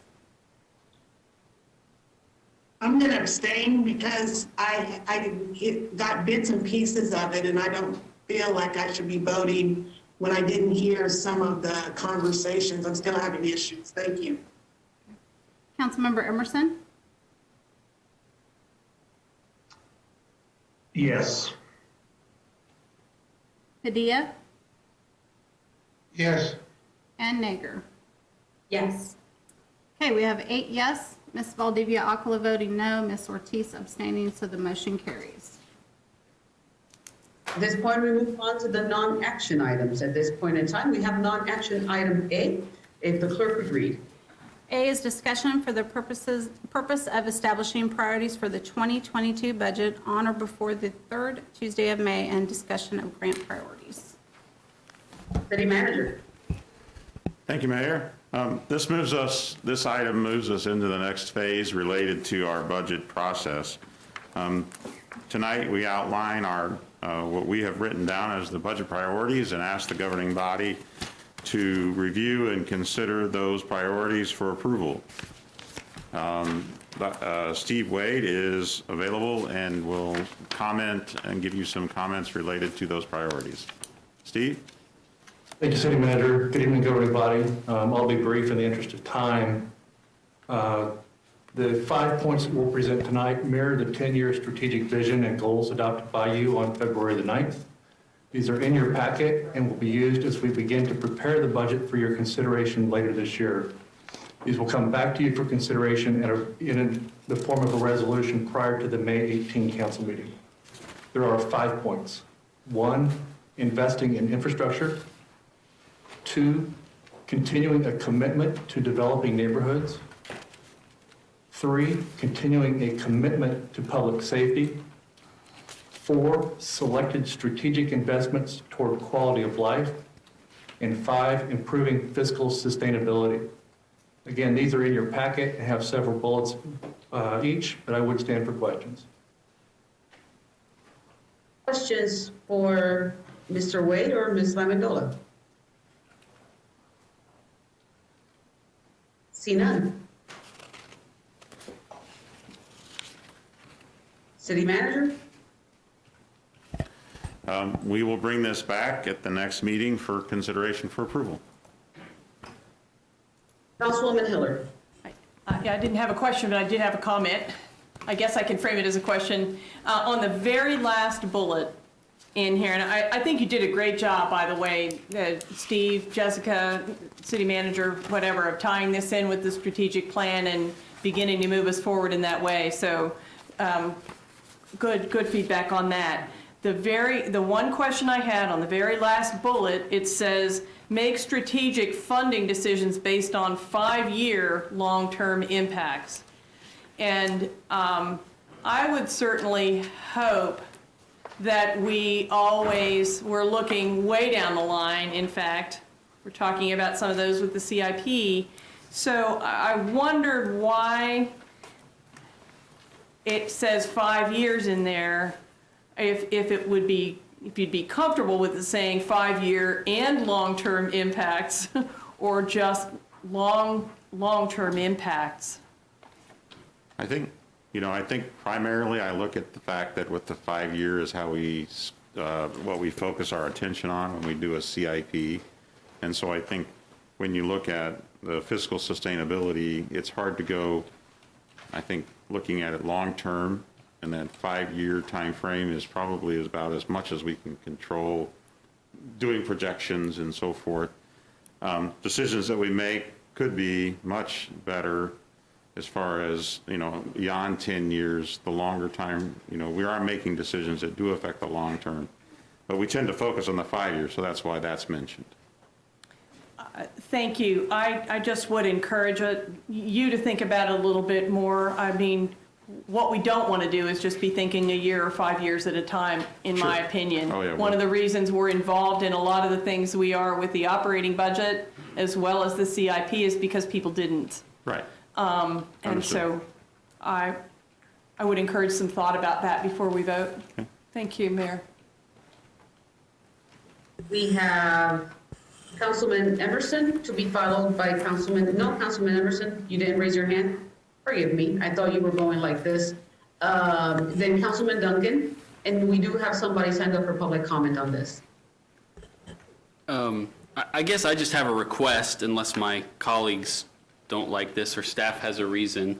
I think this is very well done. It does reflect a lot of the discussions we've had and had in February. So I don't actually have any objections to it. I do think this is the first opportunity for the next week or so that the public gets to take a look at this. And I'm just curious if there's any objection to taking action on this in 2 weeks instead of 1 week, so that people have an actual opportunity to reach out to us and say, hey, I got to read it, and gives us a week to spread it around. And so that's all. It's not because I have any objections to it, but want to give people an opportunity to see it. So that would be my question to the body and staff, if there's any objection to that or reason why we couldn't do that. City Manager, would you like to respond? There's no reason in regards to staff that we could not wait 2 weeks, because nothing is waiting for this to be approved. We actually waited to present this until completing the goals and priorities that the governing body had. So we can still continue to move forward with the same schedule related to approval of the budgets and so forth with these priorities. The only thing I would say is that if there is suggestions in that 2 week time frame, that we know about them so we can make sure and incorporate them and evaluate them related to the priorities that are established.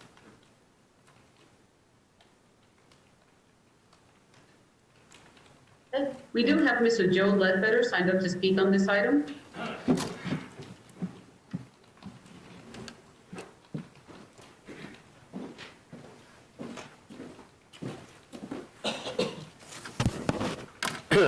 Evening, governing body. I've seen similar resolutions in the past, and words have power, and so they're great as long as they're followed up on.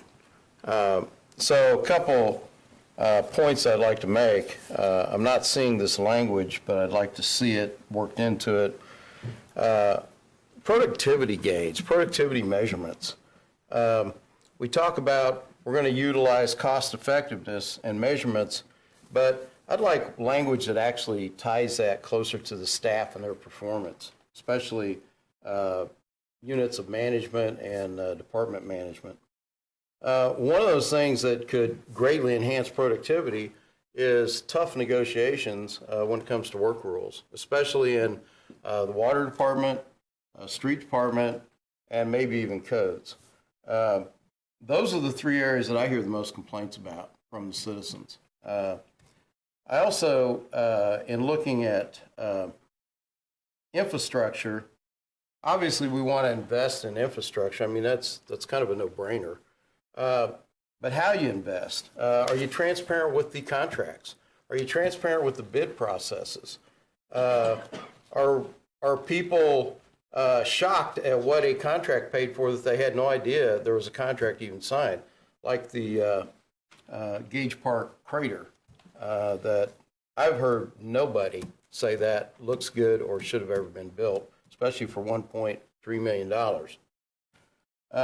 What are we doing about, when we're talking about productivity, what are we doing about consulting contracts? Are we consulting with out-of-state contracts to rewrite stormwater ordinances that should have been probably considered and written by our own legal department in-house? What are we doing about those kinds of situations? Are we running those up the flagpole to the council, to the governing body before we implement things like that? Write $500,000 checks for that kind of work? And by the way, the utility department, through the administrative transfer, pays $250,000 a year for legal services. So I was shocked when I pulled that contract, filed a quarter for that, and read it. I'd like to see a lot more productivity in those three areas of codes, water department, and street repairs, including how we fix potholes. That may seem mundane, but if you don't fix them right, they're not fixed. And they keep coming back and coming back. You know, I'm on the MTA board, and I found out that we had tens of thousands of dollars worth of damage done to buses several years ago. This is before I got on 17th Street, because that road had not been repaired properly in a long time. Now, those buses weigh 14 tons. And if you can damage one of them with potholes, what are you doing to our cars and our trucks, including the city fleets, when these potholes are not repaired quickly, promptly, and correctly? So these are some of the things I want to talk about. I'm fine with paragraph 3 about public safety, but moving to, or just jumping back to paragraph 2, you could straighten out most of the neighborhoods in this city very quickly if you just enforce the codes on sanitation and maintenance. I've got a situation in my own neighborhood now. Out of 100 homes that are nice, we've got one right in the middle of it that is absolutely a zoo. I cannot believe what I'm having to deal with in our neighborhood. Could I ask for 1 minute to finish these comments? So we have a motion.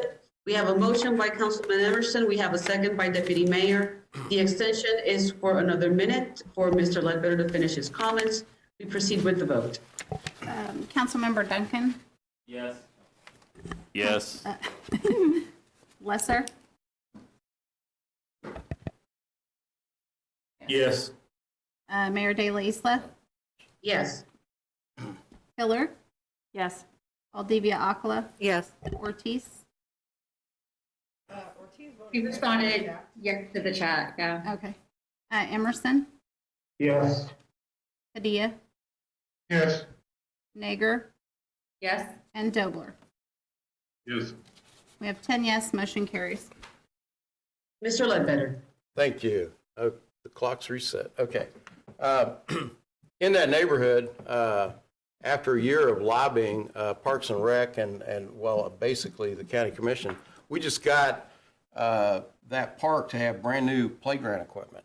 And then to see this house just absolutely destroy all of our work by these people have moved in and the codes not promptly being enforced, in my opinion, what that's done after that investment by the county in a park that I was told would never get playground equipment, but I was adamant persistent.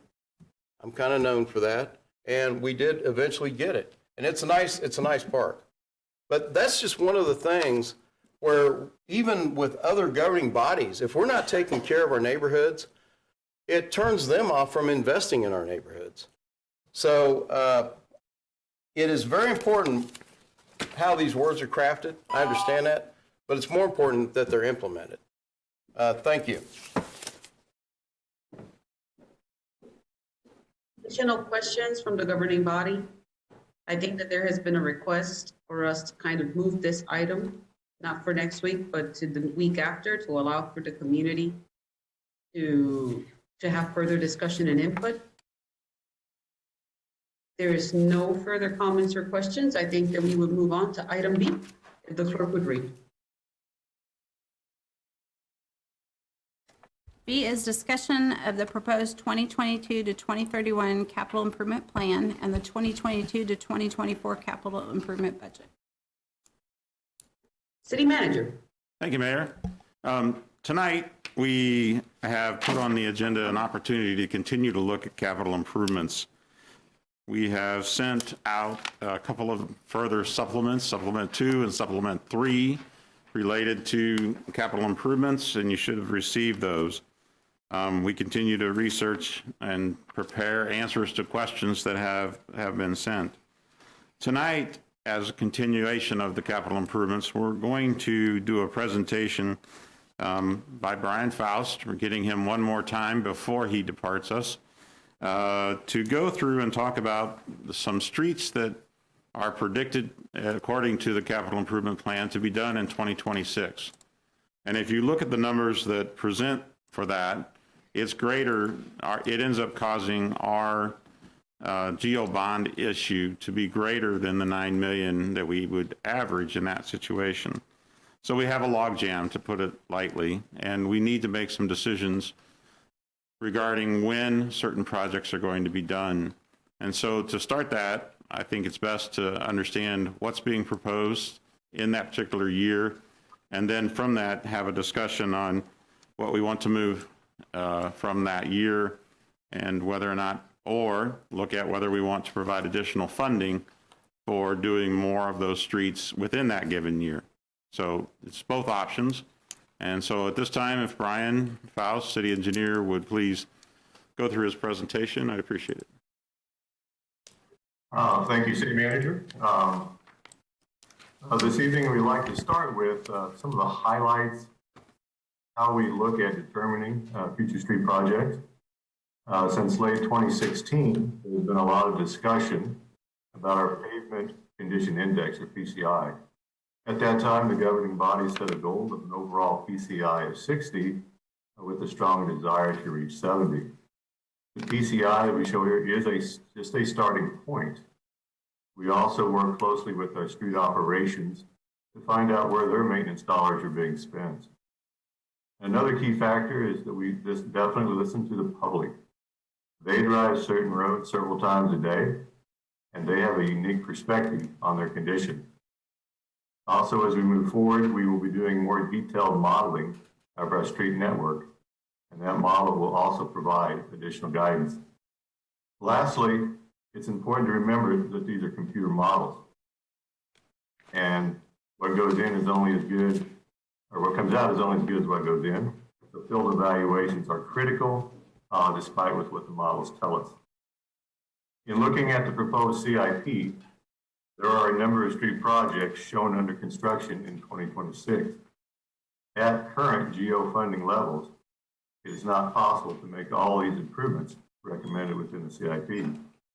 Several of these roads are already at the end of their life, and delaying improvements even longer will be a maintenance and safety issue. The first project that we have on the screen is Southwest Depicted Boulevard from 29th to 37th. This was one of our first city sales tax projects back in 2009, and it is in need of improvements. The current plan is for major rehab in 2026.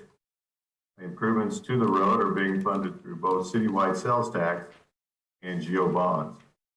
Right now, the street would be rehabbed with sales tax, but the signal at the 29th and 37th would both be out of the GEOPON funding. The next project that we'd like to discuss is Huntoon from Executive Drive to Urish. It is a continuation of a project that started in 2018 and completes Huntoon from 470 to Urish Road.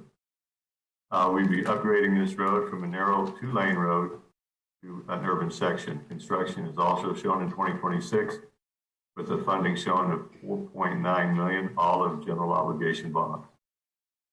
The next project, Northwest Tyler from Beverly to Paramore, is the third phase of our Northwest Tyler improvements. Construction is split between 2025 and 2026 with both GEO and citywide funding. Next project would be Southwest Urish Road between 21st and 29th. When completed, improvements to Urish Road will be continuous between Huntoon and 33rd. While construction is shown in 2026, the road is experiencing significant maintenance issues and will not last until 2026 without significant activity, mainly a mill and overlay. Funding shown on page 119 of the CIP for 2026 is not sufficient to reconstruct the roadway. If a mill and overlay is done in 2022 or 2023, it may be possible to delay full reconstruction of this road several years past 2026. And this would be similar to what we did on Southeast California from 37th to 45th, Southwest 17th from McVicker to Bell, and Southwest 37th Street to buy us time before reconstruction is done. And the last project I want to mention is Southwest 10th between Wanamaker and Gerald. There are a number of businesses that take access to Southwest 10th at this location. In addition, a future project from Gerald West to Urish will be needed. Construction is shown in 2026. However, funding shown on page 116 of your CIP is not sufficient to reconstruct the roadway. As with Urish Road, if a mill and overlay is done in 2022 to 2023, it may be possible to delay full reconstruction for several years. So with that, I'd be happy to open it up for questions. Questions for Mr. Faust? Mr. Duncan, Councilman Duncan. All right, couple questions. First, as we talk about looking at, what do you call it, reprioritizing projects or shuffling some projects, what I don't see on the front, are we looking at any of this through the lens of what bond rates are right now? I mean, and are we taking that into consideration? I'm sorry, could you repeat the question, please? Are we looking at, as one of the factors that we're considering as we look at how we're reshuffling projects, if we need to do that, or changing dates, are we factoring in the current bond rates that are out in the world that are fairly low at this time? What we're doing, honestly, is we're looking at the cap that was set by the City Council of $9 million per year. And these projects total significantly more than that. And so, from our perspective, we have not been looking at the bond rate. If I could step in, Mayor. What I think, the answer to that, Councilman Duncan, is that we are aware of those, and that's what we're seeking guidance. That issue, the idea of potentially issuing more borrowing, has been considered and is something that if there was an appetite for the governing body, we would be able to provide information related to where our debt service levy is in order to be able to support additional bonding and how we fit with regards to how much bonding capacity that we have.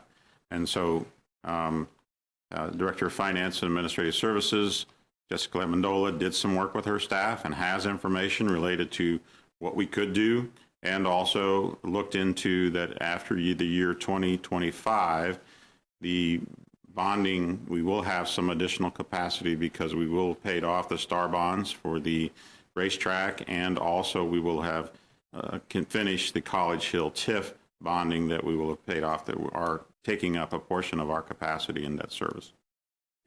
Yeah, and I can't tell you at this moment if I'm yay or nay on if we buy more, but I think we absolutely need to look, sounds like you are, but need to look at some of those options, and we'll probably have to consider that as a governing body because I'm not don't want to just borrow. We also know that, I guess, money's cheaper right now, right? That's the sad way to put it, and I think we have to at least take a serious look at that.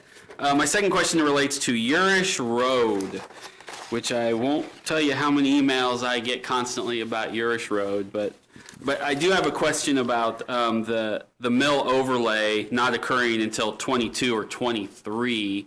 Is that purely a cost issue? Is that a availability to do that issue? Just curious as to why we couldn't do it, sooner. If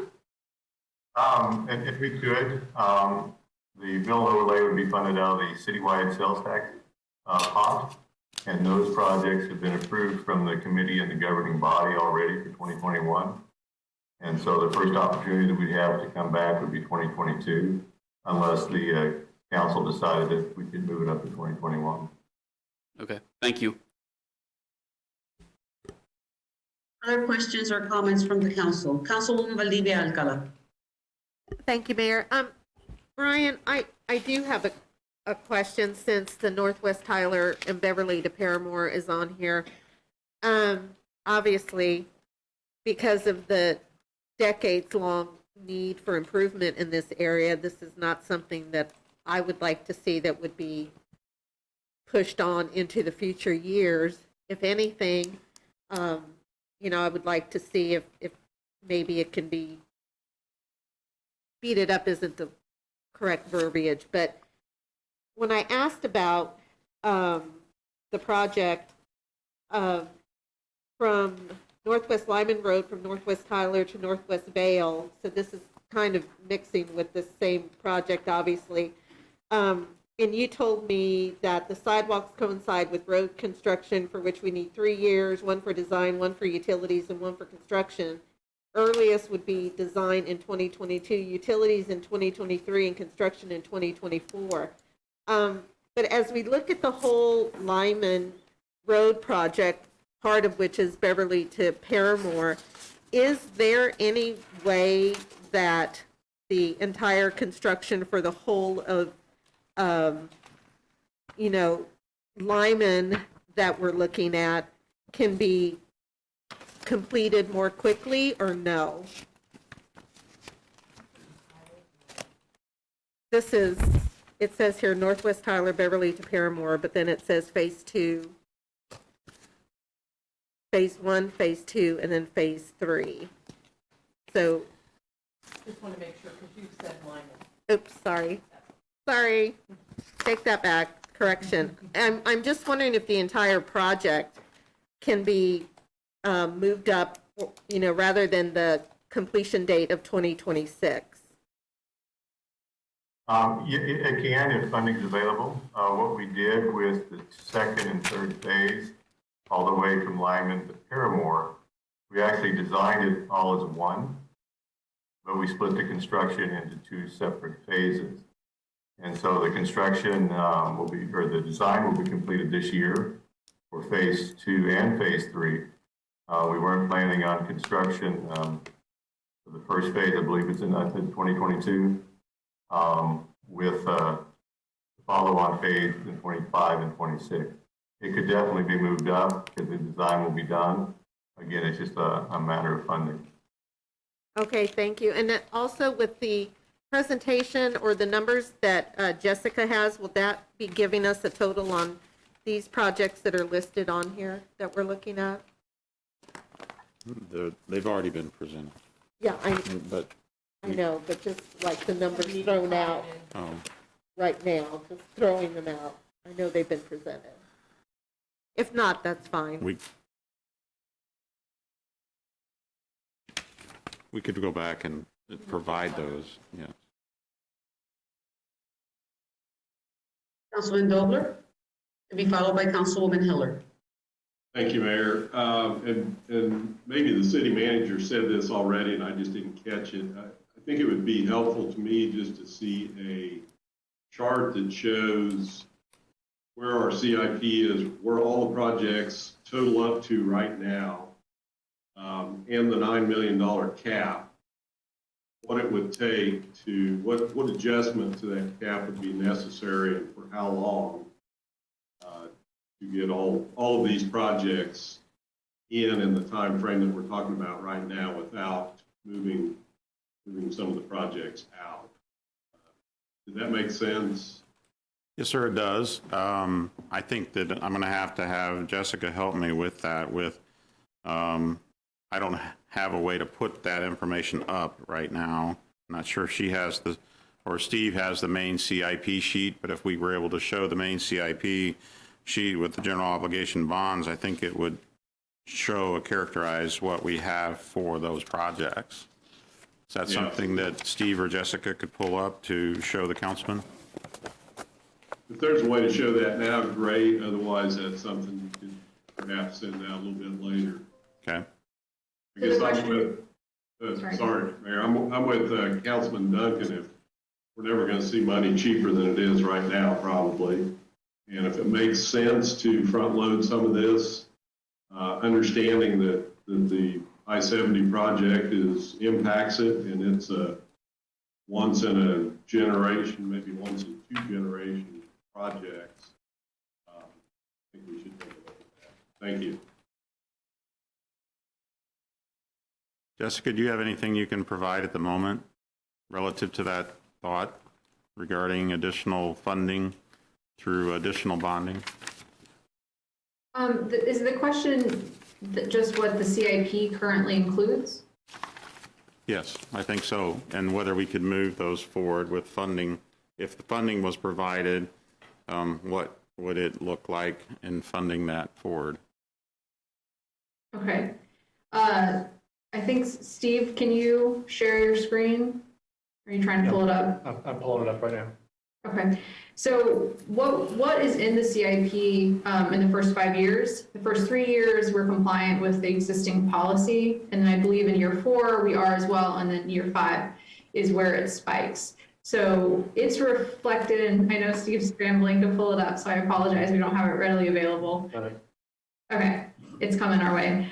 And so that year 5, if the question is, can we move projects up and still have capacity within the general fund to pay for them, or sorry, within the debt service fund to pay for the debt service on those additional projects if they were moved forward several years? The answer is we would have capacity, even with the Polk Quincy and the zoo. So I'm just looking, Steve.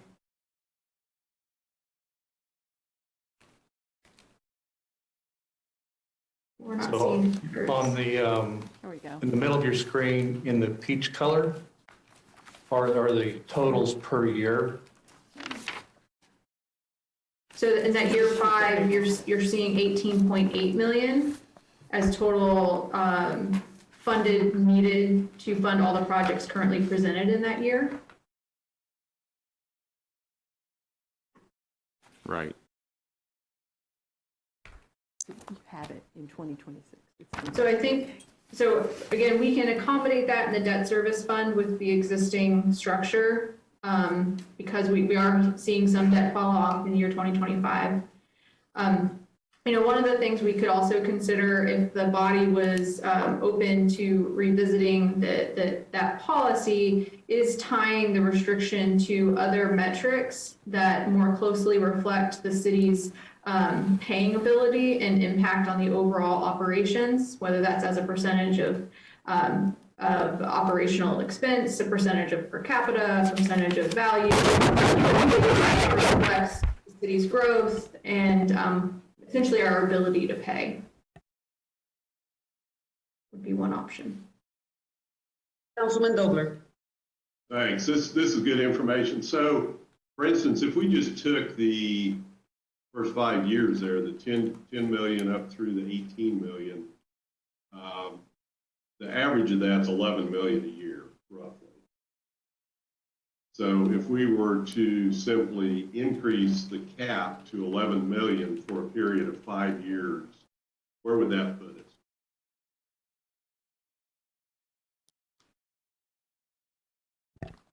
I thought we had done that. We had done it for 20, 21, and 22, it was increased. But I think if I understand the question right, it's for 21, 22, 23, 24, and 25 to increase it to an average 11 million a year. In terms of the debt service fund, we can accommodate that. Just as a reminder, when we issue general fund backed debt, we do have a responsibility to spend it in a timely manner. And right now it's maybe not as important, but if we saw interest rates starting to creep up, that arbitrage situation that dynamic changes. So any increase in funding, we would want to make sure that we could efficiently get out the door as well and make good on our promises for projects. So there might be a recommendation to move a project or two up to take advantage of that increased funding and not get into any arbitrage issues, correct? Mm-hmm. Thank you. Councilwoman Nager? Thank you, Madam Mayor. So would that be an argument to maybe say that we increase it more in the next 2 to 3 years to accommodate for those projects and take advantage of the rates that are now available, kind of accomplishing everything that has been brought up to this point? If the desire of the governing body is to ensure that we take advantage of the currently low rates, we would probably want to start looking as soon as even some of the projects this summer in our construction season, and look at 21 and 22 specifically. Because I know that we've been, the bond market at least has been saying, and rates are going to go up. They're going to go up for probably 10 years now. But the expectation is that with additional money going into the economy, that we could potentially face that. So I think the recommendation would be potentially to look at the first few years and push everything forward. If there's particular projects that stand out that need to be pushed from a 2025, even multiple years up, that's a good feedback. And I just want to highlight in the back of the capital book, and we'll send out the page number, there are a list of projects that we were unable to accommodate even in this debt structure, or in this funding structure. So there's additional projects that could be considered as well.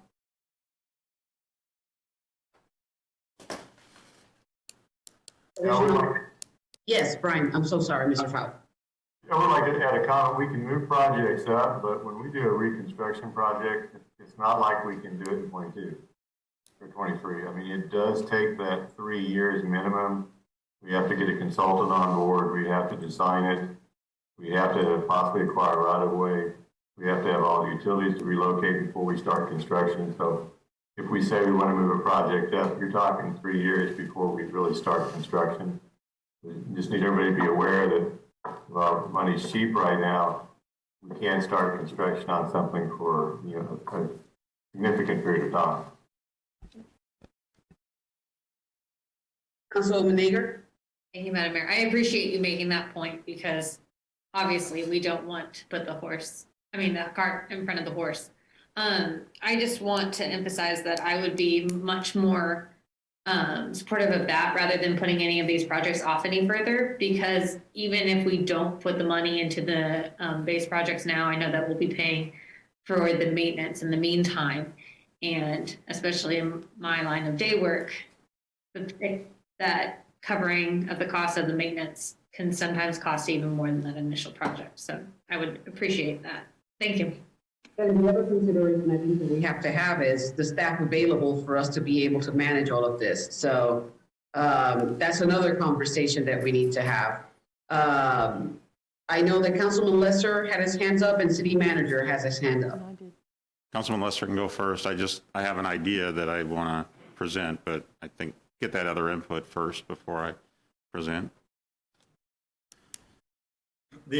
Thank you, Madam Mayor. The only thing I wanted to point out, as Mr. Faust is correct on those projects, however, we can do substantially more quickly mill and overlay type projects. Would that be accurate? Yes, that would be correct. Thank you. City Manager.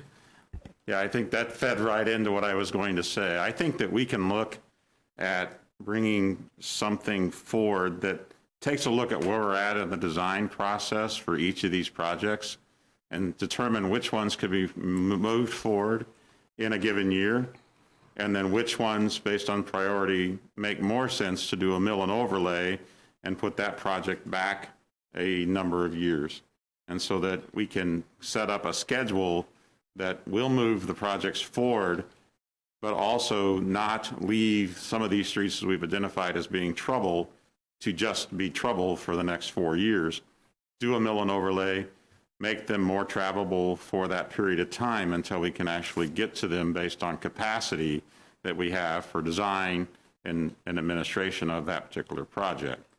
And so I think if there was some comments or some, say, which street you would rather see done over another street, so say Topeka Boulevard versus Urish, or if there was some comments, and I know that that's an issue related to where you live and where your constituency base is, but if there was some ways to coalesce around choosing that, that would be helpful for us as we were to do it. Or don't give us that, and we'll go ahead and look at strictly when it can be designed and what options we have. And either way, we can come back and present a proposal utilizing additional funding.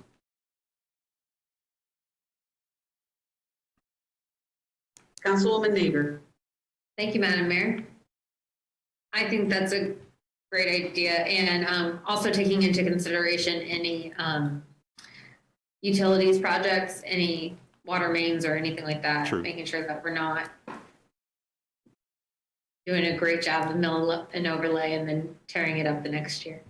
Correct. Thank you. Councilman Padilla, to be followed by Councilwoman Hiller. Thank you, Mayor. I agree with my colleagues. I'd really like to look at a possibility of taking advantage of the availability of funding as it stands now. And what the city manager offered was an option that I had hoped to hear, that maybe we could move forward with something that was reconstructive enough that is going to delay further deterioration, especially I'm focused on the South Topeka Boulevard area, because I really hope that there will be increased usage of the boulevard as we open the city to different events. It really is a main artery, and I think it will just get worse if we don't tend to it now, and then give the opportunity for us to build our capacity to then come back and do the other projects. This one, I think, really, for me, obviously, has even more of, I think, an economic impact that I see for the city than just an impact of reconstruction on roads, because that is an invitational highway into our community, and that's the one that I would really hope we would have some opportunity to extend our capacity to move that project forward. Thank you, Mayor. Councilwoman Hiller. Thank you, Mayor. I've got a couple questions that I have to ask. And I know that staff has worked really hard on putting this together, and it's not really that old, but it also amazes me when we have priorities that somehow a year later drop off, that were a priority one year and then life changed. So in the course of thinking about this challenge, is there anything that you've considered that could simply not be done in this budget? Not necessarily a street project, but anywhere in the capital budget? Well, I would say, looking at these streets and the priorities and what we could move out based on growth within the community, yes, I've looked at, for example, that the Huntoon project, Executive Drive to Urish, unless we see some new development there in the next couple of years, we've made some improvements in that lower part of that, the gully part, and that maybe potentially that is a project that shifts to 27, not needing to be done in 26, depending on growth, how it happens.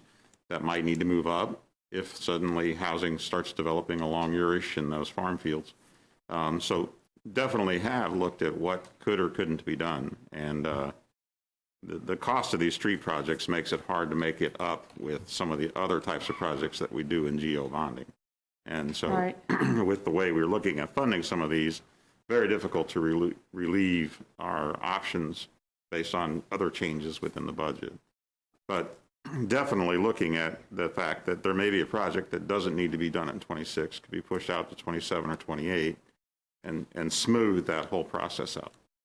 Okay, thank you, because the Huntoon one also is a when you talk about utilities and construction is also particularly expensive there. And so without looking at the list, Tyler being an example where we had this kind of grandiose plan at first, and then with time and just going, what's really important?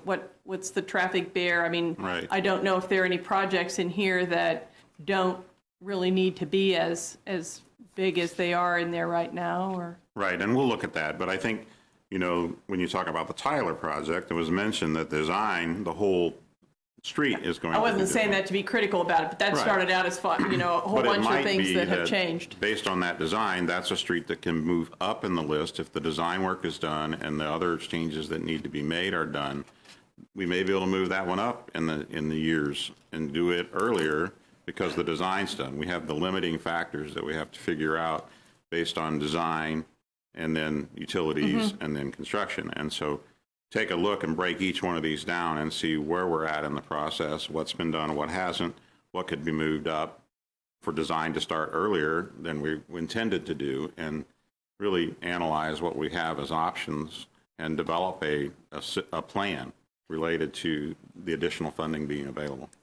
Well, I was thinking with whether it was additional or whether it wasn't, you know, to start with, are there things, it's just a question I think we need to ask ourselves always. We can go back and review, sure. We will. And the same thing with an expansion versus making sure that the street size that's there is adequate. I didn't ask that question with answers already in mind. I just felt like we needed to ask it. Okay. Thank you. Thank you, Mayor. Thank you for your comments. Any other people, any other individuals that have any comments or questions? Yes, Councilman Emerson. Almost Deputy Mayor, huh, Mayor? Where's it happen? Sure. Yeah, thank you, Mayor. I hate to give my my colleague, Councilman Lesser, any props on this. However, I would just give a data point. A number of years ago, California between 37th and 45th was in horrible shape. And the city used some of the savings they realized from some changes we made from 29th to 37th segment of that project to simply mill and overlay that next mile. And we didn't do any, Hams was the contractor who did it, and they didn't do any full depth patching or anything. And I think all of us were kind of thinking, it'd be good for only a year or two. And it's in the 4th year now, and it's been great. And that'll be, of course, replaced starting next year. But I would be all for doing that on more of our streets. I think, you know, as Mr. Faust said, it's something that could actually let us put off the total replacement much longer. And it's quick. I mean, they did it. I think they did it was like a 3-day project. Also, just before I know Mr. Faust is moving on here shortly. I wanted to thank him for his service. He's been well respected by both, I think, the engineering community and contractors. I don't know if that's actually, if he wants to hear that or not, but he's really been a great asset for the city in the last, since he's been here. So I appreciate everything. I hate to see him go. Thanks. Thanks. I was going to save those remarks because absolutely. Thank you so much, Mr. Faust. And Councilwoman Ortiz, I don't know if you can see the screen is saying that you will be missed too. We do have Mr. Joseph Ledbetter signed up for public comment on this item. Mr. Ledbetter, if you could approach.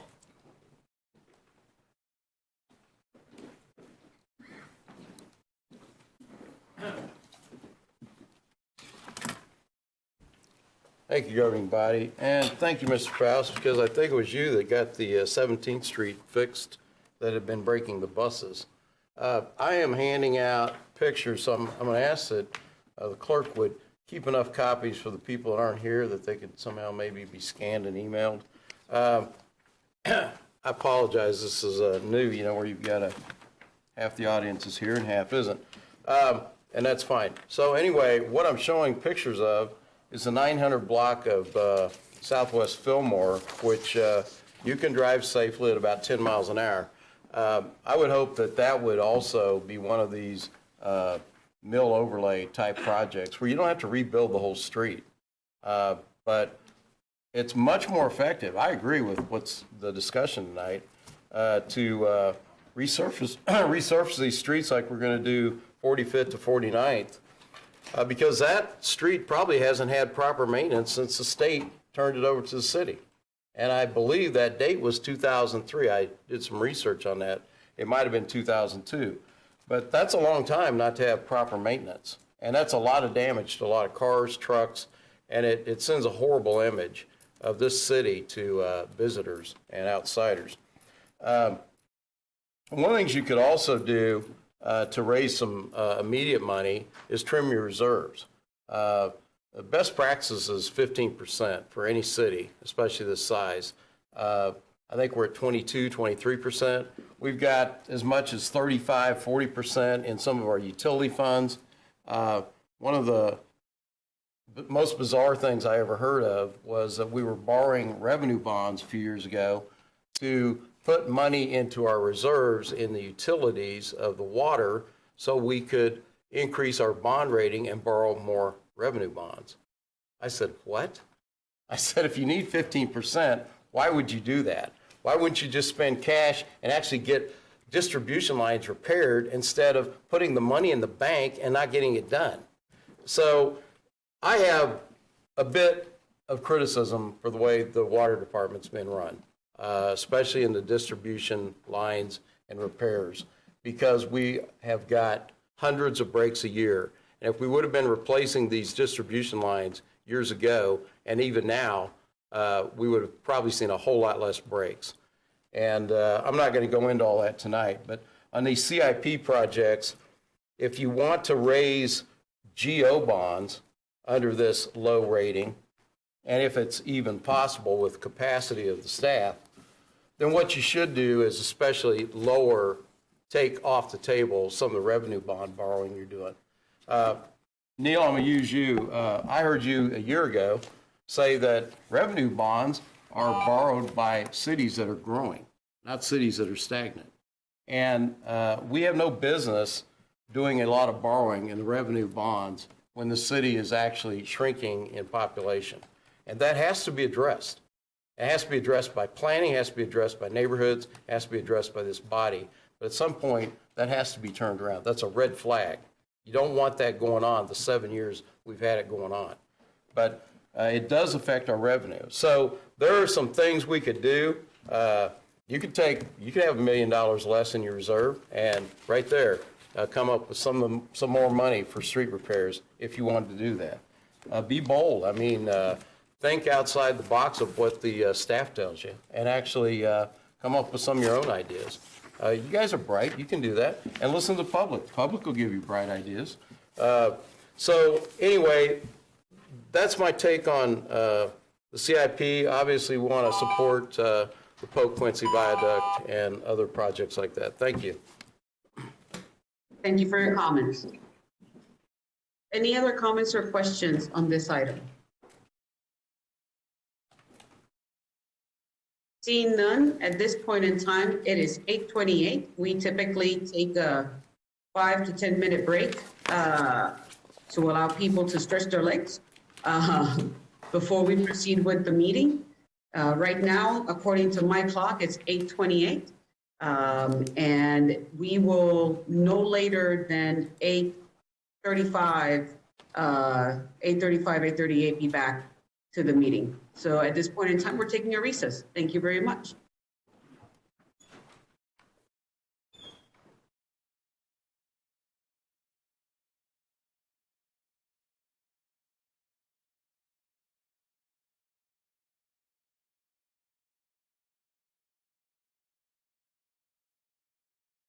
I just wanted to eat my candy. I didn't have a chance to eat my candy. Our recess is ended. At this point in time, we're ready to move on to item C in the agenda. If the clerk would read. C is discussion proposing amendments to Chapter 2.255 of the Topeka Municipal Code entitled Human Relations Commission. City Manager. Thank you, Mayor. Through the process of considering the Human Rights Commission changes that we had in Title 9, I believe that was, one of the things that we looked at was some changes that needed to also be made in Title 2 related to Human Rights Commission. So, or Human Relations Commission, excuse me. So with that, we then reviewed that information. The Human Relations Commission also reviewed the information. Staff had prepared an example, and the committee met and they went through it. And so I guess the best to hear from them regarding what's being proposed and the information that they'd have. So I believe either Nicholas, are you going to be the spokesperson tonight? I believe so. I think I was volunteered. All right, Nicholas, the floor is yours. Good evening, Madam Mayor and council members. Thank you very much for having me this evening. It's a pleasure to speak with you.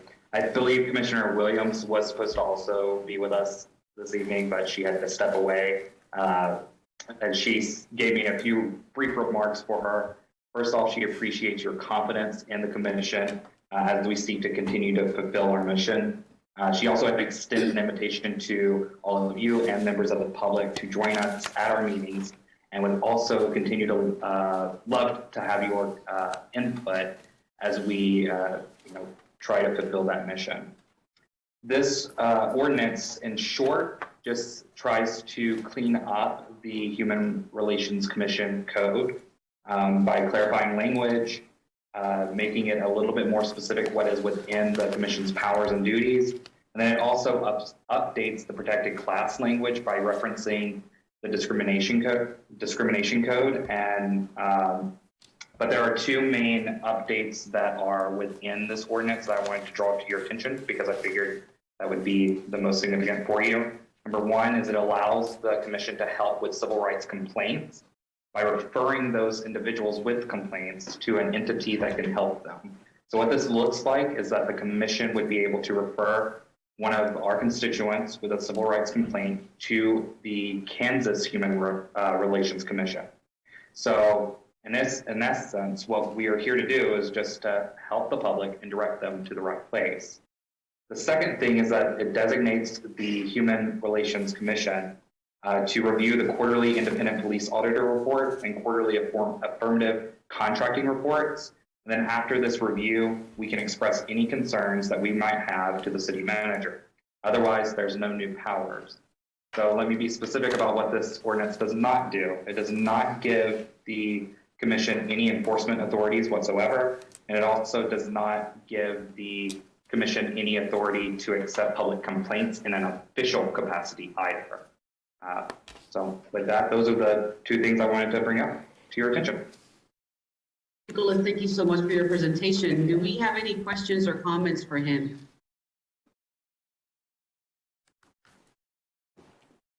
Councilwoman Nager, to be followed by Councilwoman Hiller. Thank you, Madam Mayor.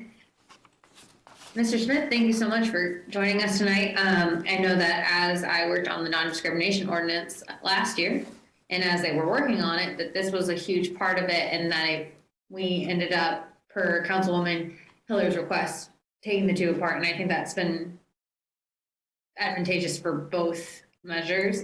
This looks wonderful, and I thank you for making it very clear that you are a resource to the community rather than the enforcing body. I know that I've had some people contact me about having you guys be in the enforcement body. That was a little bit troublesome to them because making sure everybody got the proper training. And so I think that this is the best way to not only involve people in our community in some level of involvement, but also be responsible with those responsibilities. I know that that was kind of cumbersome, but yeah, thank you so much for presenting this, and I'm very excited about it. Thank you, Madam Mayor. Councilwoman Hiller. Thank you, Madam Mayor. I just wanted to give Nick some new guy props. He's brand new on the commission and took the draft and reshaped it into the form that you see today, and I think that's pretty darn awesome. I also wanted to point out that one of the other things this does that came out of the council discussions and has worked its way through is to clarify that the commission actually does have an option to choose issues to research or to hold hearings on. But it also clarifies the chain of command that they are a commission of the city. And so if they choose to do that, they're welcome to engage the council or others in the city in the course of their work, and also include their report, if not before, in their annual report, which is still included as part of their charge, so that they have the authority to do the kind of work that these commissions have wanted to do over time. And we look forward to working with them. I do anyway, and I think we all do, in this refreshed set of responsibilities and roles. Again, thanks, new guy. Good job. Other questions or comments? Yes, Councilman Padilla. Thank you, Mayor. Deputy Mayor. Oh, that's fine. Nicholas, I compliment you for appearing with us tonight. Looking through the duties and responsibilities, as noted, one of the things that is proposed that you would review quarterly reports from the IPA, Independent Police Auditor. I'm interested in that, and I'm supportive of it. I think it adds yet another level of citizen review without getting into the investigative piece, because I do believe that citizen review is important. I think the IPA provides that first level, and with the HRC now adding its eye to those reports, I think it's another step toward ensuring that what we do is done in a transparent way, and that questions are asked and answers expected. And I believe that you'll find the IPA to be a good person to work with. I think the mission is important, and I appreciate the interest that HRC is taking in helping. I see it as an assist, I think as a support. So I support that piece. And so thank you for your work. Thank you, Mayor. All right, there is no other comments. Mr. Smith, thank you so much for being here with us, and also for letting us know your pronouns so that we could adequately address you. And with that, I think that we move on to the public comment section of the evening. And I am looking for my email again. Here I have it. I was told that Ms. Davis was not going to be present today, so the first person signed up to speak is Ms. Danielle Twemlow. Good evening. Thank you for having me. I think I would be a little remiss if I didn't make a point about the Evergy presentation and the conversation that came up about educating the community on winter weatherization. And I just want to give a huge shout out to Habitat for Humanity and their role that they play in our community in making that happen. I personally, as a volunteer, have volunteered multiple times handing out food distribution boxes from their site and location and winter weatherization kits that they gave to the community for free. One incident in December, we handed out over 200 food boxes and winterization kits with instructions on how to do them, with just amazing things in them to help make their home safer within like 45 minutes. And so they have been so instrumental in that education piece, and I really think that they could be utilized probably more often in that. So just wanted to throw that out there because that piece was there, and they've just been so key and instrumental in helping, not only helping people physically and providing resources, but with that education piece. So just wanted to throw that out there. But I am signed up tonight to bring up the discussion of the FOP contract negotiations. We, have countless amounts of research and studies that are really discussing about how we can make some simple changes within those contracts that are really beneficial to everyone. We even have some really good research that's come out of the Governor's Council that are available to us. There are things that we can do that even our own independent police auditor has released statements stating that while police officers are within their policy, within their own rights as the way they're written, it doesn't necessarily mean it was right. So those are things that we really need to take into consideration. It's important to remember this is not an attack on individual officers. This is not saying that individual officers are bad. It's about really addressing the system, and that the way that the system is set up, it allows too much room for wrongdoing. So one article in particular that I brought up that I wanted to bring an example to, which was from Duke Law Journal, an article from 2017. State union contracts require police departments to wait a significant period of time, normally at least 48 hours, before interviewing an officer for misconduct, providing the officer with ample time to come up with a justification for the behavior, align their story with those colleagues, or speak to a lawyer. In at least 34 cities, departments must show officers all the evidence against them before questioning.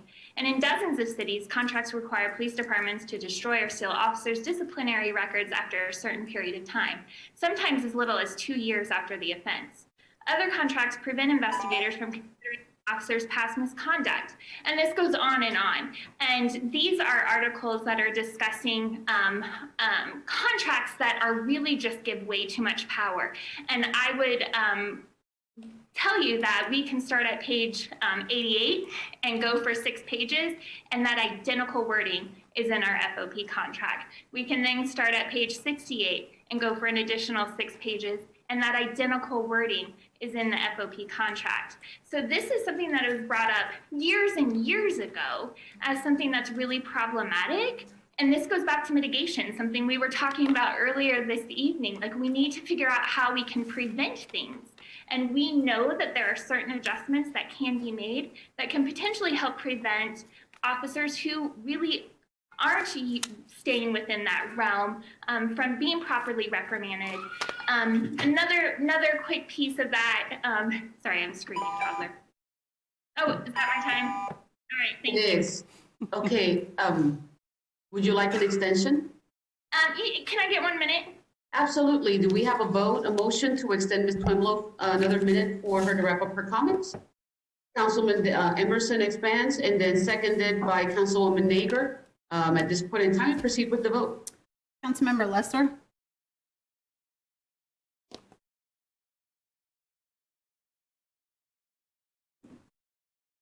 Yes. Mayor De La Isla? Yes. Councilmembers Hiller? Yes. Valdivia Acla? Yes. Ortiz? Emerson? Yes. Padilla? Ortiz said yes. Okay. Padilla? Yes. Nager? Yes. Dobler? Yes. And Duncan. Yes. We have 10 yes, motion carries. You may proceed. Thank you. And of course, I will send all of this information to you guys via email so that you can reference all those page numbers. But one thing that I found really pretty, as I was looking, that common term of one bad apple. And so pulling up that, because I knew that, you know, when we constantly use that phrase of one bad apple, we don't want to let it spoil the bunch. It's really oftentimes misused. So actually, Merriam-Webster's dictionary, this is how they describe it, how it's used so wrongly. A bad apple is generally understood to refer to someone who creates problems for other people, and those actions or behaviors negatively influence the larger group. The phrase is often interpreted erroneously by implying that a bad apple is not representative of the whole, when in fact the term stems from the larger phrase, one bad apple can spoil the barrel, which suggests that the negativity is not an isolated incident. So by creating a more equitable and just system, we allow the officers who are true peacemakers to thrive and weed out those abusers. Thank you. Thank you so much. The next person signed up to speak is Ms. Glenda, Dr. Glenda Overstreet. Dr. Overstreet? Thank you, Madam Mayor. Good evening, everyone. I am here because I had an opportunity to review the survey results that were put out on the website that talked about community policing. And while there were a lot of glowing results, I'm very proud of that. But I also had to wonder, the segment of the population that was actually told with respect to this, because it didn't seem to give a real significant association with those that I've had an opportunity to work with in the community. We know that the majority of police are adhesive, flexible, and relatable, quite frankly. Yet we do know that there are those who have ulterior motives. They are not held accountable for their provocative behavior, and that ultimately results in escalated encounters. And so with that being said, in looking at police negotiations, I have been working with an organization at one point with Mainstream, and I believe that it was sometime when we submitted recommendations. During that time, when we were in the process of working,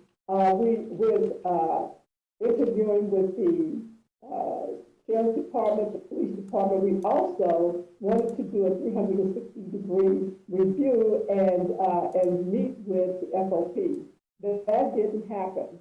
And that concerns me because it seems like there was also this point of not being able to actually interact with those that are a part of the community. I think that there was also some concern that was expressed on the FOPC part with respect to working with the governor's Racial and Equity Council as well. And so with that being said, I think that these negotiations, this is an appropriate time for us to begin to talk about and have dialogue around things like police misconduct and, the use of force matters, and looking at how we can address any complaints and grievances that are there, and looking at a process for addressing how disciplinary actions actually may impact promotions. And then let's look at awarding those who are showing long-term commitment and consistency in positive community policing. But we also need to keep in mind that there needs to be an element of really looking at assessments being taken or plans for determining if individuals have racist behaviors, and also ensuring whether those abusive behaviors are removed, to make sure that they're not removed from files is another thing. I think that these are all reasonable requests. This is an appropriate time for us to look at that. We cannot afford to have the FOP just to be its own isolated silo, if you will, and then be pretty much mandated not to meet with others in the community that it serves. And so with that being said, I want to thank you all for your time and really ask that you give some very serious consideration to very hard critical questions and address some of these things within those negotiations. Thank you. Thank you so much, Dr. Overstreet, for being with us tonight. Mayor? Yes. Respectfully, if it was very, very hard to hear here, there was an echo, and I think all of us were working hard at it. If Dr. Overstreet has some written comments or could put that in writing, I would promise to read it, but it was very hard to hear. Thank you. Sorry that it was difficult to hear. Dr. Overstreet, did you hear the request? If you would be so kind of submitting your statements in writing to the council. Apparently there were some challenges with the audio, and I apologize for importuning you and requesting for you to put everything in writing and sending it to us. Absolutely, I can make sure that I do that. Thank you. Thank you. I appreciate you. Okay, we don't have any other public comments at this point in time. We move on to the announcements. The clerk first. For the March 9th meeting, we have 6 appointments. On the consent agenda, we'll have an expenditure ordinance, Action items include the ordinance amending TMC Code 2.255 for the Human Relations Commission. The resolution for the 2022 budget priorities has been moved to the March 16th agenda. Non-action items include a discussion on Shawnee Woods number 2 sub-annexation, and then we have another discussion on the proposed CIP.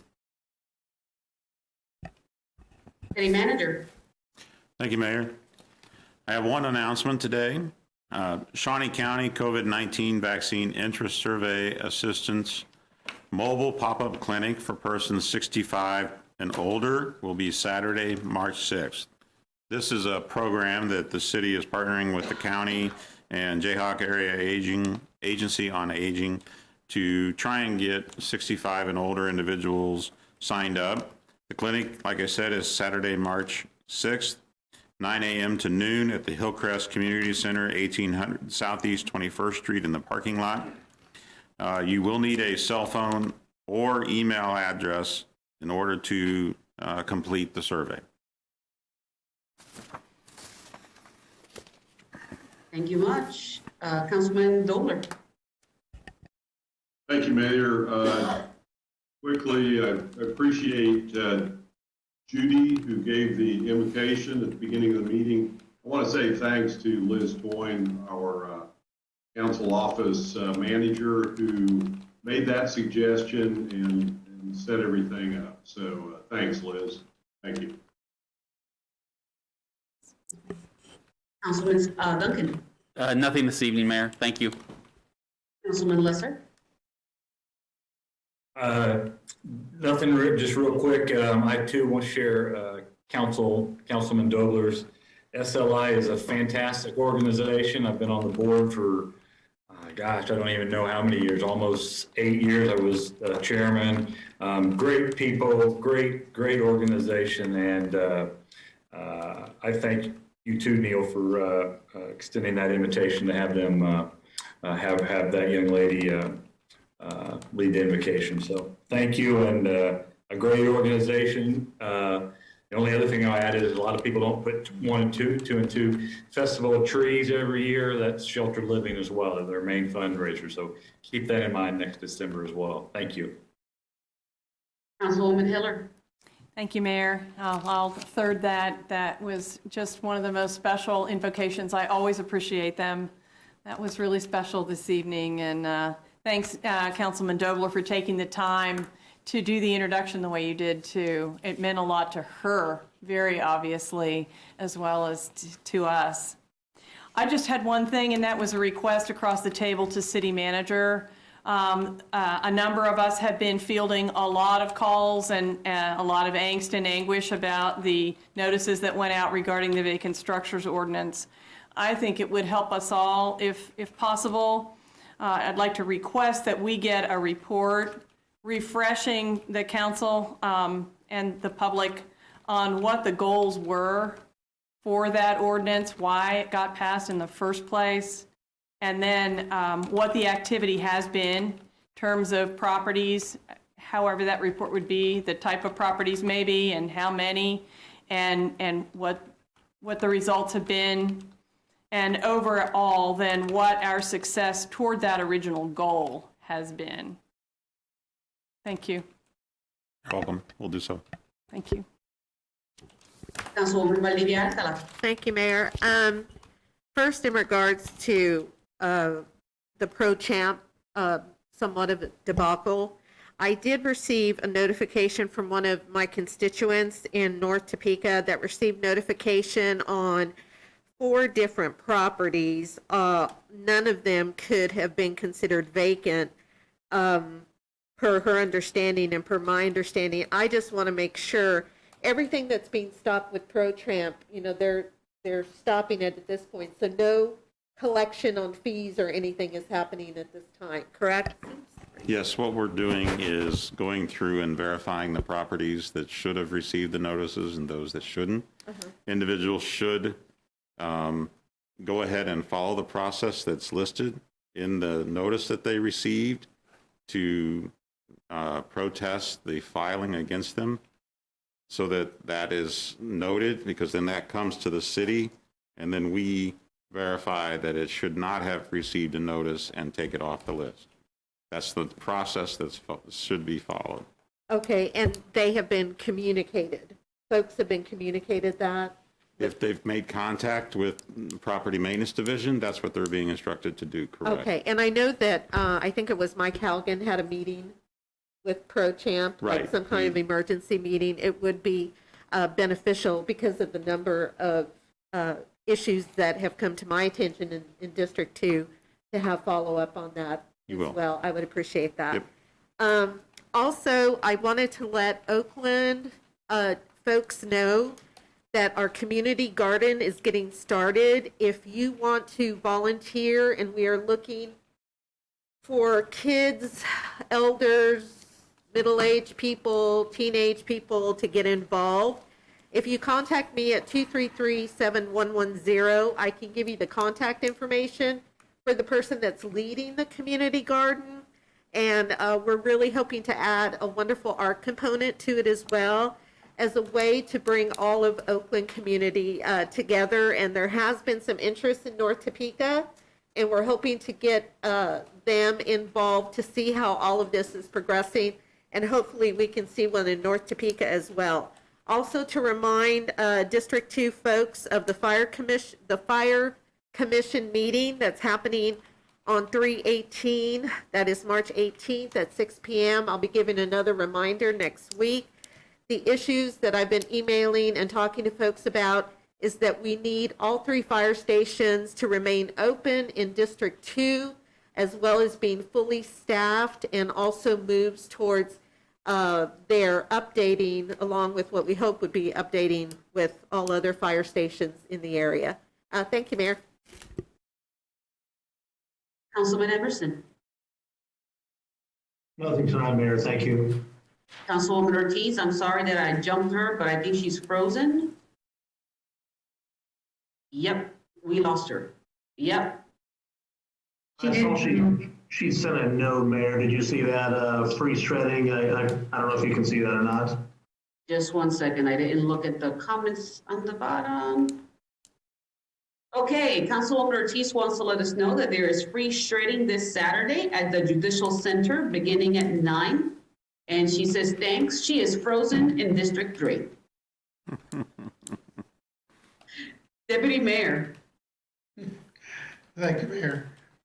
Just real quickly, I'd like to thank the city manager for forwarding some of the requests I asked him to look into to our newly appointed chief of staff. And the flow of work seems to be working really well right now. And I think that was the intent. He and the chief of staff are working together, and I've been impressed by the timeliness of response and some of the options and solutions that have been offered. So I think we're headed in the right direction, and I think we're moving toward that award-winning customer service for our citizens as well. So my compliments to the city manager. And I echo the pop-up COVID opportunity. City manager stole my thunder on that one. I was going to bring that up as well because it's out in my district. But I too, this week, will get my second COVID vaccine. So then I can go hang around with Tony and Lesser and the mayor and the others. So thank you, Mayor. Thank you. Councilwoman Nager. Thank you, Madam Mayor. I was going to say nothing, but Deputy Mayor cut me to my core by not including my name. So while Councilwoman Ortiz is frozen, I'm heartbroken in District 6. Thank you. Consider yourself lucky. Oh, gosh. Oh, the public now can see that we have a very good collegial relationship amongst ourselves. And Councilwoman Ortiz is laughing as she's frozen. At this point in time, we do have an executive session. If the city attorney could please read the parameters. Point of order, Mayor. Sorry, point of order. We left out a comment. City manager has something to say. Yeah, I have an item. Oh, pardon me. No, I'm sorry. We glossed over it. Councilwoman Hiller brought to my attention that we should mention that tomorrow night we have a public meeting on Occupancy Viaduct that is an online public meeting. and it is from 5 to 6:30 tomorrow. We'll be discussing the project and seeking public input. So my apologies, I should have mentioned that. Right, and if there are people watching that want to get on, you can email info@popequincy.org. There's a phone number as well that maybe people wouldn't have a chance to pick up, but I would think that anybody who's interested could call the planning department or the city manager's office or the council office to get information. If for some reason people are not able to get online, the phone number is there for people to ask questions and so on. One of the big things is that we'll move the interstate a block north through downtown. It will also close off access at First and Topeka Boulevard to all the neighborhoods to the west. I think that they were all notified directly. That's my district, and we were very involved when that decision was made at the first, but I want to make sure people. There were 5,000 notices. Yeah, there was a really good notice, but anyway, thank you. Thank you. Okay, so city attorney, what are the parameters of the executive session?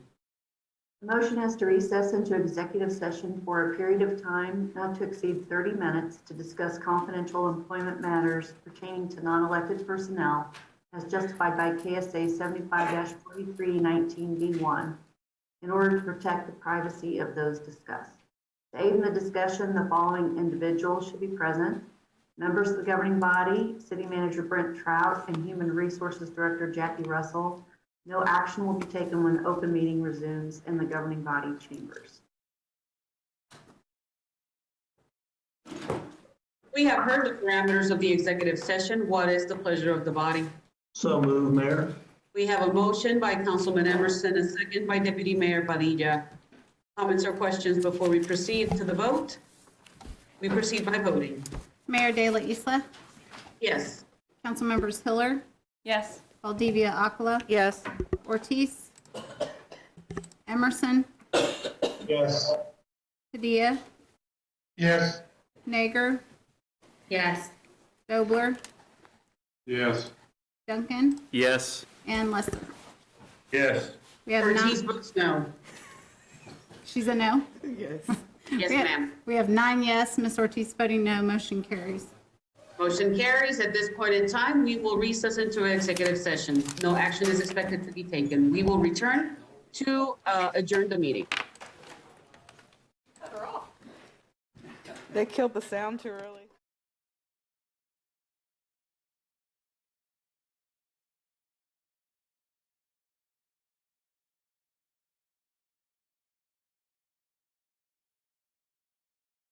Okay, we're ready now. The executive session has concluded. No action has been taken. With no further items in front of the council, this meeting is adjourned. Have a great evening.